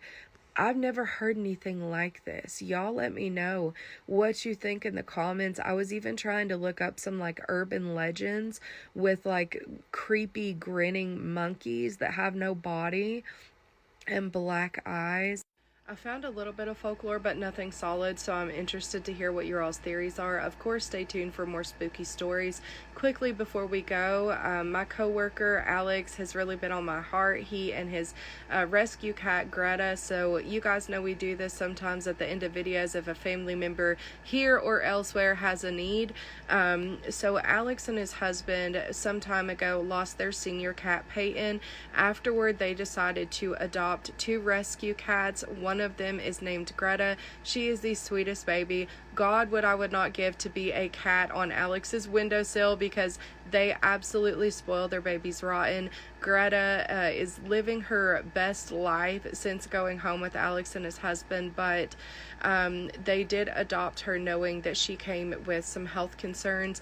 Greta has a feline disease called FIP, and it's almost like a genetic mutation, from my understanding, of the coronavirus. Now, they knew that in recent years there has actually been medication and treatment come out for this previously 100% fatal disease, and she now has a 90% chance at recovering from this if she is able to get the proper treatment. So of course they have begun treatment with Greta, but very recently she has taken a turn for the worse, and they have had to make multiple emergency vet visits. She's been like gasping for air, things like that, because of some fluid pressing on her lungs, I believe. It just hurts my heart. If you've ever had a sick baby, a pet baby, you know how helpless of a feeling it is. And while Alex and his family are doing everything that they can to make sure she is getting the proper treatment, they definitely could use some extra love, because vet bills, especially emergency vet bills, are really piling up. So if you have it in your heart, guys, whether it's just reposting this video or sending them an extra $5 or $10, anything, any little bit helps. Every dollar counts. I'll link his GoFundMe here for you guys. If you, for any reason, can't scan the QR code, just send me a DM. I can absolutely get that link to you as well. I love you guys so much. Thank you for the love, for the support, for always showing love to anybody that we happen to drop at the end of a video that is in need. And stay tuned for the next one. Have you ever heard of worm racing? I said, "Good morning, Tucker. How was your night?" He said, "Fine. I slept." Good, good. All right, so let's continue the interview, shall we? He said, "Ain't got nothing better to do." I guess not. You remember what we talked about yesterday about Cliff and Lonnie? Yeah. All right, let's just pick up where we left off. You told me that they taught you the game. He said, "That's right. But you never told me how it worked." He said, "It's just worm racing, ain't it?" It's a little more complicated than that, wouldn't you say? And he said, "Not really. You pick out a worm and then you race it against the others. And that's all. Pretty much." I don't know, Tucker. Seems like there's a lot more to it. He said, "Well, you gotta train them. Won't crawl in a straight line unless you train them. So, how do you train them? He said, just gotta poke them with something sharp. You gotta keep at it though. Could take hours, days, weeks sometimes. Seems like a lot of work for a simple worm race, Tucker. And he said, well, you gotta prepare them too. Doesn't take too long though. There's a technique to it. Cliff will tell you, he's good at that part. Here's the deal, Tucker. I know you're full of it. You know you're full of it. So let's just cut to the chase, shall we? I said, yeah, sure. There's no such thing as worm racing, is there? He said, sure there is. It's what we call it. But they're not really worms, are they? He said, in the end, that's all they are. So, how does it work? He said, oh, that part's easy, detective. Lonnie will round them up, 4 or 5 at a time, sometimes more. She's really good at that, Lonnie. They really take a shine to her. I've gathered as much. He said, then we'll each pick one. I never go for the tall ones, you see, because they're not used to being so close to the ground. I figured the shorter ones would be better racers. Might be wrong about that, though. I've yet to run a race. And then Cliffy usually prepares the ones that we choose. He's real good at that, Cliffy. Usually doesn't take him longer than a few minutes. To do what? To saw off their arms and legs. Worms don't have any arms and legs, detective. I thought you knew as much. Jeez. And then we get rid of the rest. Gut them up or something. Lonnie likes to hear them scream. And then you race them? He said, no, you gotta train them first. They won't listen if you don't train them. Poke them in the stubs, pour gasoline in the wounds, whatever will make them listen. Sick. He said, and then race them. Winner gets to die. And the losers? He said, well, the losers get to play another game. What game, Tucker? Well, detective, have you ever heard about worm fighting? A series of spooky stories except for its fucked up family, part 2. My grandma had 6 kids in 6 years in the 50s and 60s. She was married to her first cousin. Why would she do that? Why? She divorced him when my dad was young and took 3 kids with her. Years pass, Grandpa passes, and Uncle buys his house and makes a home on that lot and the lot surrounding it. And Uncle gets sick with cancer and passes. The youngest aunt finds out that she has a rare gene condition. Through this, she finds out that her dad isn't her dad. So her and another uncle do DNA tree and find out that they are half siblings. It comes out when my grandma is 90 and still kicking that all the siblings are half, and their dad wasn't the bio dad. Grandma still denies it. It's better to be married to your cousin than to be a floozy. In the eyes of our Jesus, I get, oh, not a floozy. Some of these are so wild. I get lost in the sauce. They are so confusing. My mom and 3 brothers are cousins to their other sister and brother. Oh, and an extra one, non-father related. I'm my own grandpa comes to mind. Clarification, my grandmother married brothers. My head hurts. My parents divorced and my mom married dad's step cousin. So she's my mom/second cousin or something. And my siblings are also my cousin something removed. Oh, it just keeps getting worse. This one has me. What the fuck? My grandma was a prison counselor. She quit to marry her second husband, who was in for unaliving his first wife and her dad. When he came home, wait, and for unaliving his first wife and her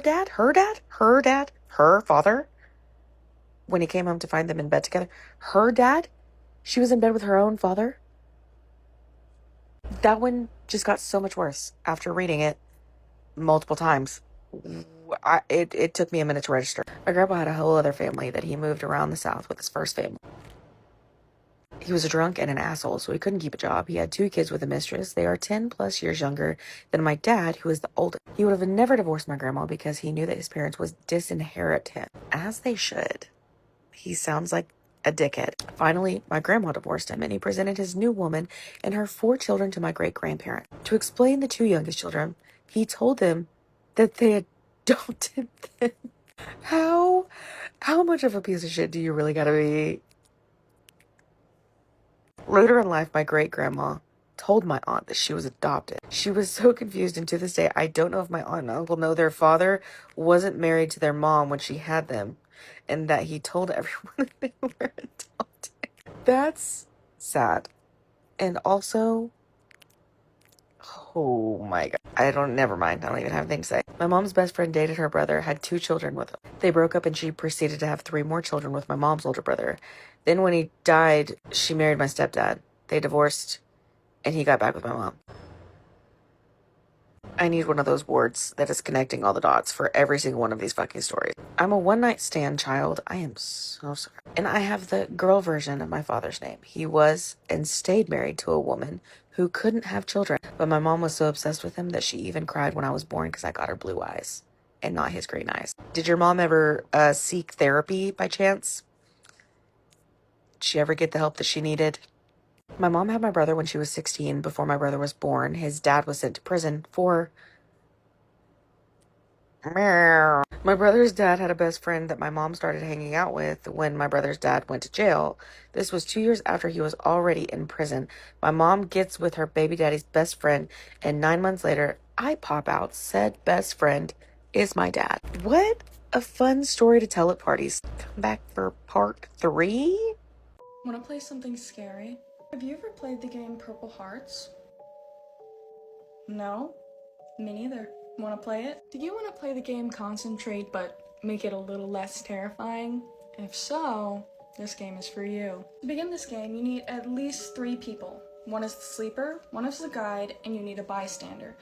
The bystander is technically optional, but it's highly recommended. You are also going to need a dark and quiet room, a pillow, matches and a lighter, and an audio recording device. Unlike many of the games I've covered, this game can be taken place anytime, during the day or the night. Find the room that you want to take part in this. Kill me. Why don't you kill me? Can we take part in doing that? Shut up. Unlike many of the games I've covered, this game can be taken place anytime, during the day or the night. Go into the room that you want to play this game in. Bring all the people playing and all the supplies you'll need. Close the blinds, shut the windows, just make the room as dark as you can, especially if it's during the day. Then, once you do this, put the candles around the perimeter of the room and light them with your matches or lighter. I know in a lot of my games, a lot of people don't have candles. Actually, surprise, this game, you technically don't need the candles. It says like you don't need them, but like, low-key, I would use them for like, aesthetic. I don't know what that was, I'm sorry.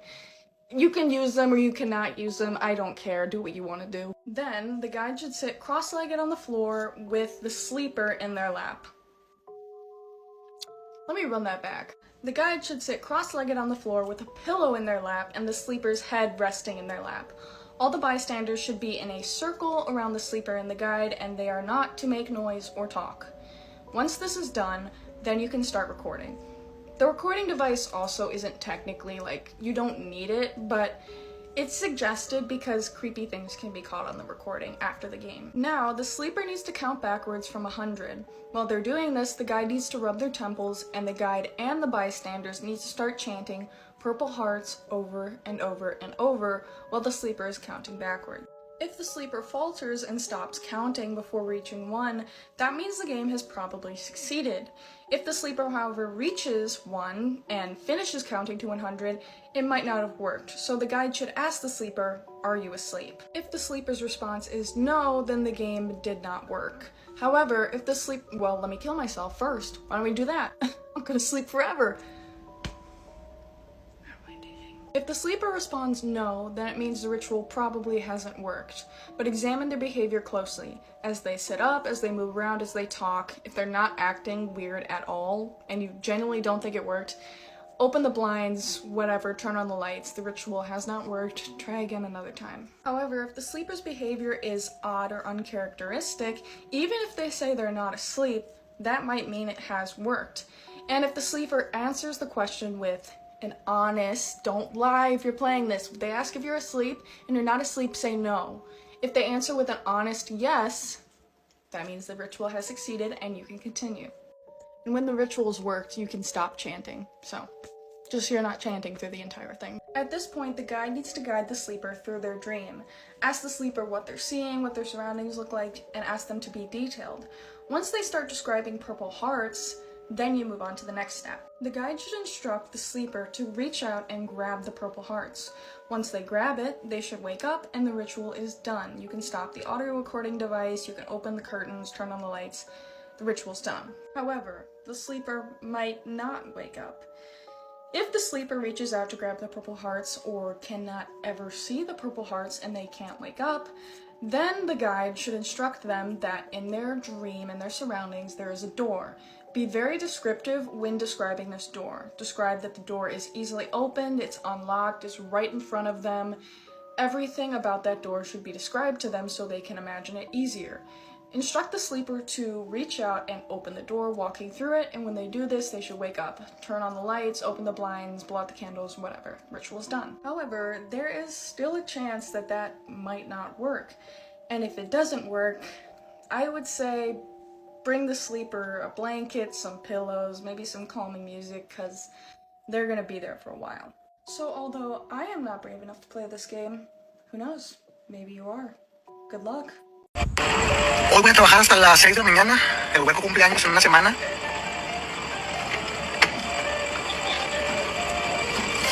Okay, ¿sí vieron? So he's an Uber driver that's driving around late one night when out of nowhere he happens to be at a stop. His back door just opens up on its own and slams shut. There's no logical explanation for that. He then starts to talk about how he feels very uneasy after like that happened, and he's driving around with this like dreadful feeling in his chest, and he's wondering if maybe it's just time for him to go home, call it a night, and just leave it as is. As he continues to drive around, he keeps feeling this like presence like on him when out of nowhere he happens to stop at another stoplight. The door opens. He hears when a woman says gracias, thank you, and it shuts. He 100% picked up a wandering spirit. But I picked up on the fact that it is a female spirit and that she doesn't even realize that she has passed on. She may be reliving the same day over and over again. Maybe her last day on this realm was her getting an Uber car and maybe not making it home, which is why he's feeling that dreadful, god-awful feeling that she felt when it was her time. But like always, what do you guys think? Videos like these are always so fascinating to me. And like always, there's always going to be people in here that are going to try to debunk it, which is totally fine. We can agree to disagree. Just don't leave any negative messages because you will get blocked. I've had to block a lot of people lately. So weird. An entity is haunting my friend. Let me read you a scary story. As the title says, an entity is seemingly attached to my friend. She describes it as a long-stretched black body with a distorted humanoid face. She says that it never has the same form, and every time she sees it, that it's distorted differently. The entity follows her wherever she goes. It's been to both of her parents' houses, our friends' houses, school, the park, etc. The one place it refuses to go to is her room, though. It has even been in the bathroom while she's using it, but refuses to enter her room. The entity also mimics voices. It mimicked her mom's voice multiple times, but every time it's still distorted. It only talks when there are no adults around. It hasn't done anything to harm her or anyone else that we know of. Some people are quick to say she's just imagining it, but it's actually proven it's not just in her head. I said that it doesn't talk when adults are around, but if it's just her and a friend, it will still attempt to talk. 3 of our friends and myself have heard the distorted voice when with her. It's always been when it's a small group though. How she's been dealing with it is just ignoring it or telling it to go away. Sometimes when she asks, it will actually listen and disappear. No one else has actually seen the entity, but multiple of us have heard it. We don't really know what kind of entity it is, but again, it doesn't seem to have malicious intent. Does anyone know how she could deal with this entity, or what type of entity it is? Edit. Might also be good to add that she sees void-like silhouettes of people in random places.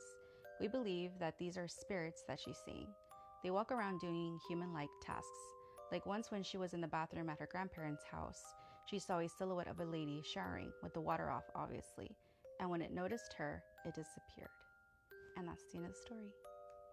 So have you ever witnessed a friend experience paranormal activities? Let me know. Imagine you can't sleep, you're laying in your bed, and then you hear heavy breathing. Get comfy, get cozy. Spooky, scary story time. My wife, girlfriend at that time, was sleeping over at my house. I was dealing with a bit of insomnia at that time, so I was laying awake in the middle of the night when I heard something fall from my computer desk. For whatever reason, it scared me enough to hide under my blanket. Then all of a sudden, I hear your typical horror movie heavy breathing. right in front of my face, outside my blanket. I'm pretty much frozen in fear listening to this breathing noise circling around the bed. My wife starts to toss a little bit and then rips her blanket off to get up to use the restroom. She shuffles towards the end of the bed to get down, and the next thing I know, she screams with so much terror and instantly starts to cry, saying there's a little girl sitting on the floor at the edge of our bed. My next move was I stoop up on the bed and jumped off, probably as far as I can, make it towards the light switch. I asked what the hell she saw, and she just described seeing a girl in the fetal position, looking fairly distressed. Oh, that sounds scary as fuck. Let me reread that. I asked what the hell she saw, and she just described seeing a girl in the fetal position, looking fairly distressed, look up at her when she was getting off the bed. I told her that I heard breathing outside my blanket right before she saw it, so needless to say, that light stayed on the rest of the night. How scary. Imagine if it was a little girl that was like watching them the whole time, like she dropped whatever was on the desk and was just like breathing over him. I don't know, that just sounds creepy as hell, like something watching you while you sleep and you actually see it. I like that story. Lindsay Clancy's trial is my Roman Empire right now, so let's talk about it. This case has not left my head because I really believe it's one of the most consequential and important cases we'll probably see in our lifetime. And I say that because not only has it opened up a lot of really important conversations about life postpartum for women, but there are also so many systemic failures stacked on top of each other, and it has awoken something really primal in a lot of women. Reminder, I cover a lot of dark stories on this channel, so viewer discretion is advised, but follow along if you want to hear more. I'm also going through a phase where I'm examining cases that I think were grossly mishandled, and I've evolved into an Aries goddess to do it. So I'm in my goddess era right now. Let me preface this case by saying that this started as one thing, and as the trial is progressing, it's kind of starting to turn into something else. I'm sorry, this is a series, there's just too much to talk about. So sit back and relax. This is our understanding of the case before the trial. So this is Lindsay Clancy. She was a labor and delivery nurse. She was married to Patrick Clancy, and together they had 3 children. However, after her 3rd child, her mind started to unravel. She said she was hearing voices and having thoughts about harming her children. She started hearing a man's voice in her head, saying that she needed to end the children's lives in order for her to end her own life. It seemed like she could potentially have a pretty severe case of postpartum depression. But Lindsay Clancy is a medical professional, so she knew everything she needed to do. She saw psychiatrists. She extended her maternity leave from work. She got into a specialized perinatal mental health program. She even checked herself into an inpatient psychiatric hospital voluntarily. She did everything right. She did everything we tell mothers to do. In the 5 months that she was dealing with this ordeal, she was prescribed 30 different medications from different prescribers, none of which seemed to have the big picture about what was going on in Lindsay Clancy's mind and life. Then, 19 days after she was discharged from the inpatient unit, she allegedly took her 3 children down to the basement and tied exercise bands around their necks until they stopped breathing, one at a time. Cora was 5, Dawson was 3, and their youngest, Callan, was 8 months old. Then she cut her wrists, cut her neck, then she allegedly jumped out the window trying to end her own life. She survived, but she broke her neck and is now paralyzed from the sternum down. This happened in January of 2023. She's been in custody since then, in a wheelchair. The prosecution is charging her with first-degree murder, while she's claiming not guilty by reason of insanity. Going into the trial, both sides agree that she did it. The burden is on the prosecution to prove that she was of sound mind when this happened. This case is really just to establish where she is to get treatment. Does she do that in prison? Does she do that in a hospital? The story thus far is honestly, it looked like one of the most tragic failures of the healthcare system. There was so much substance to this case before the trial even started. But then, as the trial progressed, it's starting to get weird. And I'll talk more about that in the next part. So Lindsay Clancy was arraigned from her hospital bed, where she pled not guilty to 3 counts of first-degree murder. The trial started on July 20th, so just a couple weeks ago, and a lot's happened in that time. So this is just my opinion, but the prosecution is, strange. Prosecution's opening statements was that this is not a public debate about women's mental health and how the medical system treats women. Bitch, yes it is. The prosecution's argument was that she was too organized to be sick. The day this all happened, Lindsay Clancy was able to take her 5-year-old daughter to a doctor's appointment for a routine physical, and that she prescribed Miralax for her daughter's stomach. That evening, she sent her husband out for takeout for dinner and to get her daughter's medication. And the prosecution is framing that errand she sent her husband on was a ploy to get him out of the house in order to enact this terrible crime. Here's the sequence of events for each of them. Let's start with Patrick Clancy. So Patrick alleges he left the house at 5:15 p.m. and arrives home at 6:09 p.m. So about a little less than an hour. He goes to CVS, which is 3 minutes away. He arrives there at 5:32 though. So it took him 18 minutes to get to someplace 3 minutes away. Whatever. He then picks up the medication for their daughter that the doctor prescribed. He claims that they were out of the medication, so he calls Lindsay. He's on the phone for about 14 seconds, hangs up. He then leaves CVS. He goes to pick up dinner at a restaurant called 3V at about 5:54, and then Patrick arrives home and finds Lindsay outside at 6:09 p.m. A couple things have come up in Patrick's story. For one, there are his shoes, as he seems to be wearing one pair of shoes in CVS and a different pair of shoes in the restaurant. Now, to be fair, this could be strange surveillance footage. There's also the 14-second call that he made. Number one, Lindsay said that she called to confirm that the CVS had that medication beforehand. She also texted him a picture of the medication, so it didn't really seem like he would need to call her. But it also seems a little strange that Lindsay would take a phone call at all during that time, because let's go over her series of events during that less than an hour time period. So stick with me here, okay? Because here is what is alleged that Lindsay Clancy did between the time of 5:15 p.m. and 6:09 p.m., okay?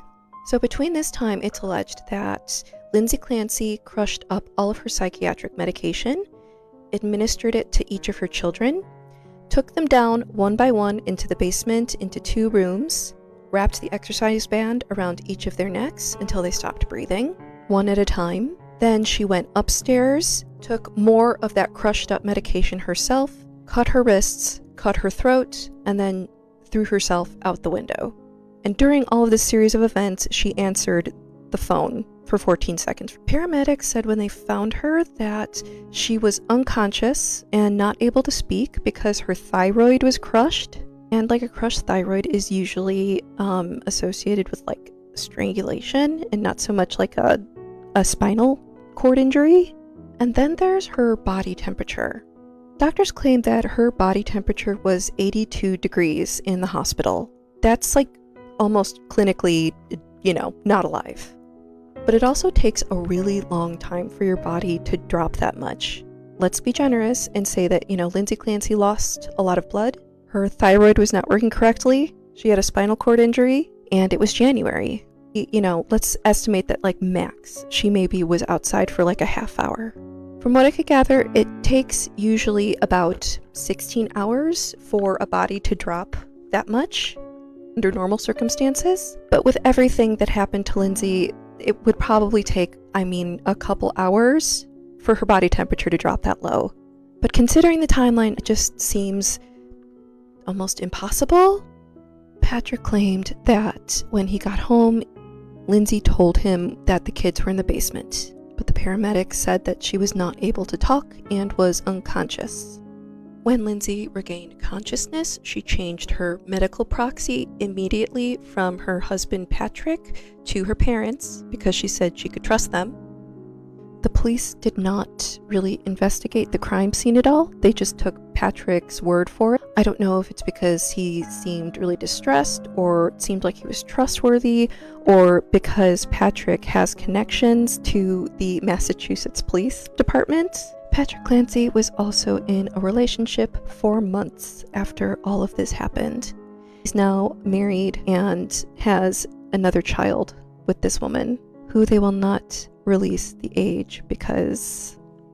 Now, I want to make it clear, I am not making any allegations. I only tell the truth, and you decide what to believe. But it doesn't really seem like the math is mathing, right? Like I said, this trial started as one thing, and it is turning into something else. Okay, tonight's true story comes to us from Josh, and it's about a classic haunting in the house that he grew up in. So without further ado, I thought I would share some experiences I had when I was much younger in my childhood home. I was about 14, and at some point my dad, who is a carpenter, decided to renovate our bedroom. In the months while he worked, my twin brother and I slept in the living room, taking turns sleeping on the couch and on the floor. One night, when I was sleeping on the floor, I suddenly woke up in the middle of the night and was just laying there when I heard a voice loudly whisper, "Josh!" I sat up assuming it was my brother, so I pushed him gently and asked, What do you want?" He was snoring in a deep slumber, so I just laid back down. It took me a moment to realize that if he was asleep, he couldn't have been calling my name. As this realization settled in on me, from the hallway I heard another loud whisper say, "Come here." I was terrified and pulled the covers over my head. I started crying and didn't sleep until after the sun had come up. Another time, around the same age, we had gotten home from school when I was playing video games and he was laying on his bed. We were supposed to start our chores as soon as we got home, but our parents didn't come home for a few hours after us, so we would always relax for a bit and then start on chores before they got home. The bedroom doorway was behind me to my left, and just outside that door was the door to our bathroom. I was playing our GameCube when suddenly I saw a reflection in the glass cabinet doors of the entertainment center. A tall figure standing in the doorway. I thought my dad had come home early and began working up an excuse about how I'd forgotten to save my game the day before and needed to find a save point before the console overheated. I was turning around to face him as I was making this excuse, but when I turned around I saw that it wasn't my dad at all, but a tall, human-shaped shadow in the doorway. My brother had also jumped out of bed when he heard me talking to what we thought was our dad, and we both stood and stared at the figure for a moment. It then slid into the bathroom. It didn't move its arms or legs. It just glided sideways until it disappeared into the bathroom, and the moment it did, the bathroom light came on. We both ran over and searched the bathroom but didn't find anything, so we bolted to the front of the house and called our mom in a panic. She had our uncle pick us up, and we stayed at his house until she got off work and picked us up. This happened in the middle of the day, with the house fully lit up. Each night we would turn that bathroom light off, and the next morning it would be back on again. Just that once was the only time we ever saw the shadow person, though. Another occurrence that happened really often from elementary to middle school years for me was that I would wake up in the mornings and all my bedding, except the fitted sheet I was laying on, would be under the bed, pillows and all. I assumed that it had something to do with air circulation, so I never really thought anything of it at the time. It wasn't until I mentioned it to a group of friends how annoying it all was whenever it happened that they looked at me like I was crazy, and I realized that this wasn't a normal occurrence for anyone else. It never happened again, But the scariest part is sometimes I would wake up to the covers being pulled off of me, and I would literally struggle to pull them back and have a tug-of-war with whatever force was pulling them under the bed. It was definitely a strong force, but I had thought it was some kind of suction caused by the air circulation, though in hindsight that didn't make any sense. The tug-of-war is so weird to think about looking back now. I would literally wrestle it, finally pulling the blankets back onto the bed, wrap myself in them, and fall back asleep. I would be so annoyed. I was too confused to realize I probably should have been scared. We also had a lot of strange noises and bumps in the night. Broken bits of voices, phantom footsteps, doors opening or closing by themselves. There was a recurring event of loud footsteps like heavy boots stomping through the kitchen late at night. It seemed to be coming from the ceiling, but we didn't have an attic space. There was also a little boy people had seen. My older sister and dad both saw him before I was born, in the living room, impossibly peeking from behind the couch, even though the couch was up against the wall. One time, my older cousin saw him peeking at her from behind the recliner my mom was sitting in. She asked my mom if my brother and I had a friend over, and my mom informed her that we were staying at a friend's house. Upon learning this, my cousin promptly left. Another time, my twin brother had come running into our room freaking out, saying that he had been in the kitchen and had seen just the legs of a small child standing under the table. It was as if there was a child standing right where the table was, but there was nothing on or above the table. Things really quieted down over the years, but a few years ago, my mom told me that she was in the backyard gardening, and when she looked at the back door of the house, there was a little boy looking out of the screen door. He ran away and towards her bedroom. She said that she ran inside, and as she did, she heard a loud crash and thought that her dresser or large desk had fallen over or something. But when she went into her room, she didn't see anything disturbed. I personally never saw the boy and couldn't find any information about anything happening to a child into the house prior to my family living there.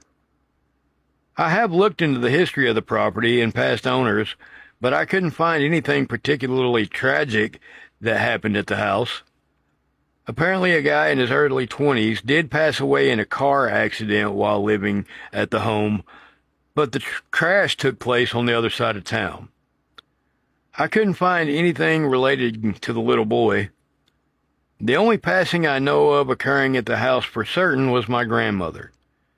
She lived out her last few years at the house being cared for by my mother, who was a hospice nurse at the time.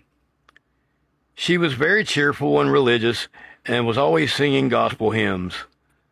Things really calmed down when she moved in and after she passed. Some other stories would be, once my twin brother woke me up screaming and crying. He said that he was awakened by the feeling of somebody crawling around on the inside of his mattress. That part is what sent chills up my spine, y'all. That one really got me. Anyway, feeling someone crawling around on the inside of his mattress.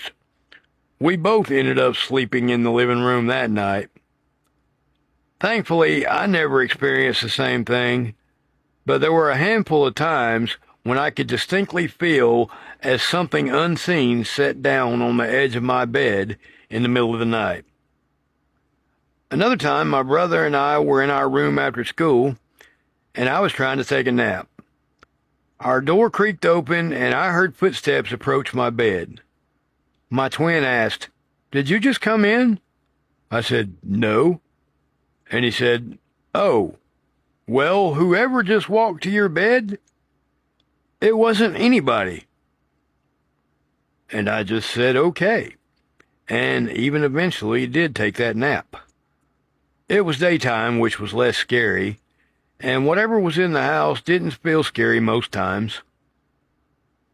Another time that felt silly was my brother and I were awake late one night, and our bedroom door was open. Suddenly, a roll of toilet paper flew into our room, followed by a coat hanger, and finally a small cardboard box. We were laughing and went into the laundry room thinking it was our dad messing with us. He was a jokester, but when we got into the laundry room, no one was there. He couldn't have snuck away. Our house was old and all the floors and doors were loud and creaky, so we would have easily heard him. We went to the living room and discovered he was sound asleep on the couch. So we just went back to our room and closed the door. I'm in my early 30s now and have long since moved out of that house, but my mom and younger brother still live there. I grew up as the kid with the haunted house. Friends and family would avoid coming over. I remember when I was young thinking that supernatural occurrences were just a normal thing, but I haven't experienced anything even slightly paranormal for years now. I have other stories, as well as stories from family members and friends of the family, that I wouldn't mind sharing if this was of interest to anyone. I'm also open to answer any questions. Wow, Josh, that was like the consummate textbook classic haunting. I don't think there was a box that wasn't checked there. Anyway, thank you for your story, Josh. Keep sending me your stories and suggestions, guys. That's been Jay's Haunted Appalachia for tonight. Keep Appalachia haunted, y'all. So I was living in South Beach, and it was a cute little one-bedroom apartment. And my friend had just moved back from California, and he was just staying with me until he got an apartment in South Beach. And it was just me and my daughter and him, basically. And when I first moved into the apartment, it literally was so cute, but I could feel that there was a presence of someone that had used to like live there or something. Or, you know, because spirit just, whatever, they just pop up whenever the fuck they want. As time went on, bro, what's going on around? Right? I would clean or whatever, and I could feel the presence of a woman in this apartment.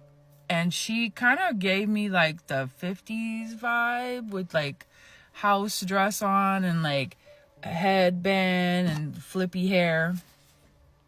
She never bothered me. She would pop up, kind of looking out from the hallway, would go back to her little hallway room, because that's where she would stay. It was in that little tiny hallway. One day, my friend who had moved in with me, we were talking. My apartment was small. It was one bedroom, so he kind of stayed in the living room, and me and my daughter had the one bedroom, obviously. But I had all these crystals and incense and all this stuff decorated throughout my house. And the walls were all cement, all of them. This is a very old building, and it was a part of the historic building. You couldn't do nothing to it. You had to keep it up type of shit. So the wall that was behind me, obviously cement, and there was like this like kind of like a pillar type thing. And on that wall, I had put like a square kind of shadow box. It was like driftwood, but painted like this teal color. It matched pretty much the building. I love this shadow box, and inside I put crystals, and it was like really, really pretty. And being that it's cement, you need to get cement nails, right? So it was well put up because I didn't want it to ever fall or whatever. The entire time I had this up there, prior to my friend moving in, never had issues. I think it was up for like 6 to 7 months. Never had a problem. One day, my friend and I'm sitting like on this side and he's sitting on this couch. And so he can face this way. And I'm looking at him as we're talking. And I remember just seeing his eyes just get really big. And in that second, I turned and I looked. My shadow box, I don't even understand how, I can't explain it. The shadow boxes, I had like a selenite crystal tower inside of it, and like a couple of crystals. So I don't even understand how this happened. We literally saw the crystal tower lean forward, flip out of this thing. The shadow box gets flipped, and it looked like something forcefully ripped it off the wall. The crazy part was because it was so fast, I can't even explain the force that it did. Like, I can't even explain how it hit the wall the way it did. Like, we were both shocked because it literally looked like someone tore it off the wall. And when we got closer to this cement wall, tell me why the fuck the nail that was holding everything up was now embedded in the bottom part of where, like, of the cement, like crooked, embedded in the wall. And I looked at him and I was like, there's no fucking way. None whatsoever. How? What? We couldn't even explain it. The selenite landed on it because I had like a side table. Landed on the side table. This shadow box was on the floor. Everything was on the floor pretty much, or like around the area. But the nail that was holding everything up had came off the wall and got embedded into the other part of this particular column. Sideways. Okay. Needless to say, I was like, okay, for whatever the reason, I don't know what the reason is, I'm not putting this fucker back. I was too scared. I thought it was going to fall again. I literally was too nervous to put this thing back. Either the spirit said, don't fucking put that shit up there, or move that shit, bitch. Either way, me and my friend were shooketh.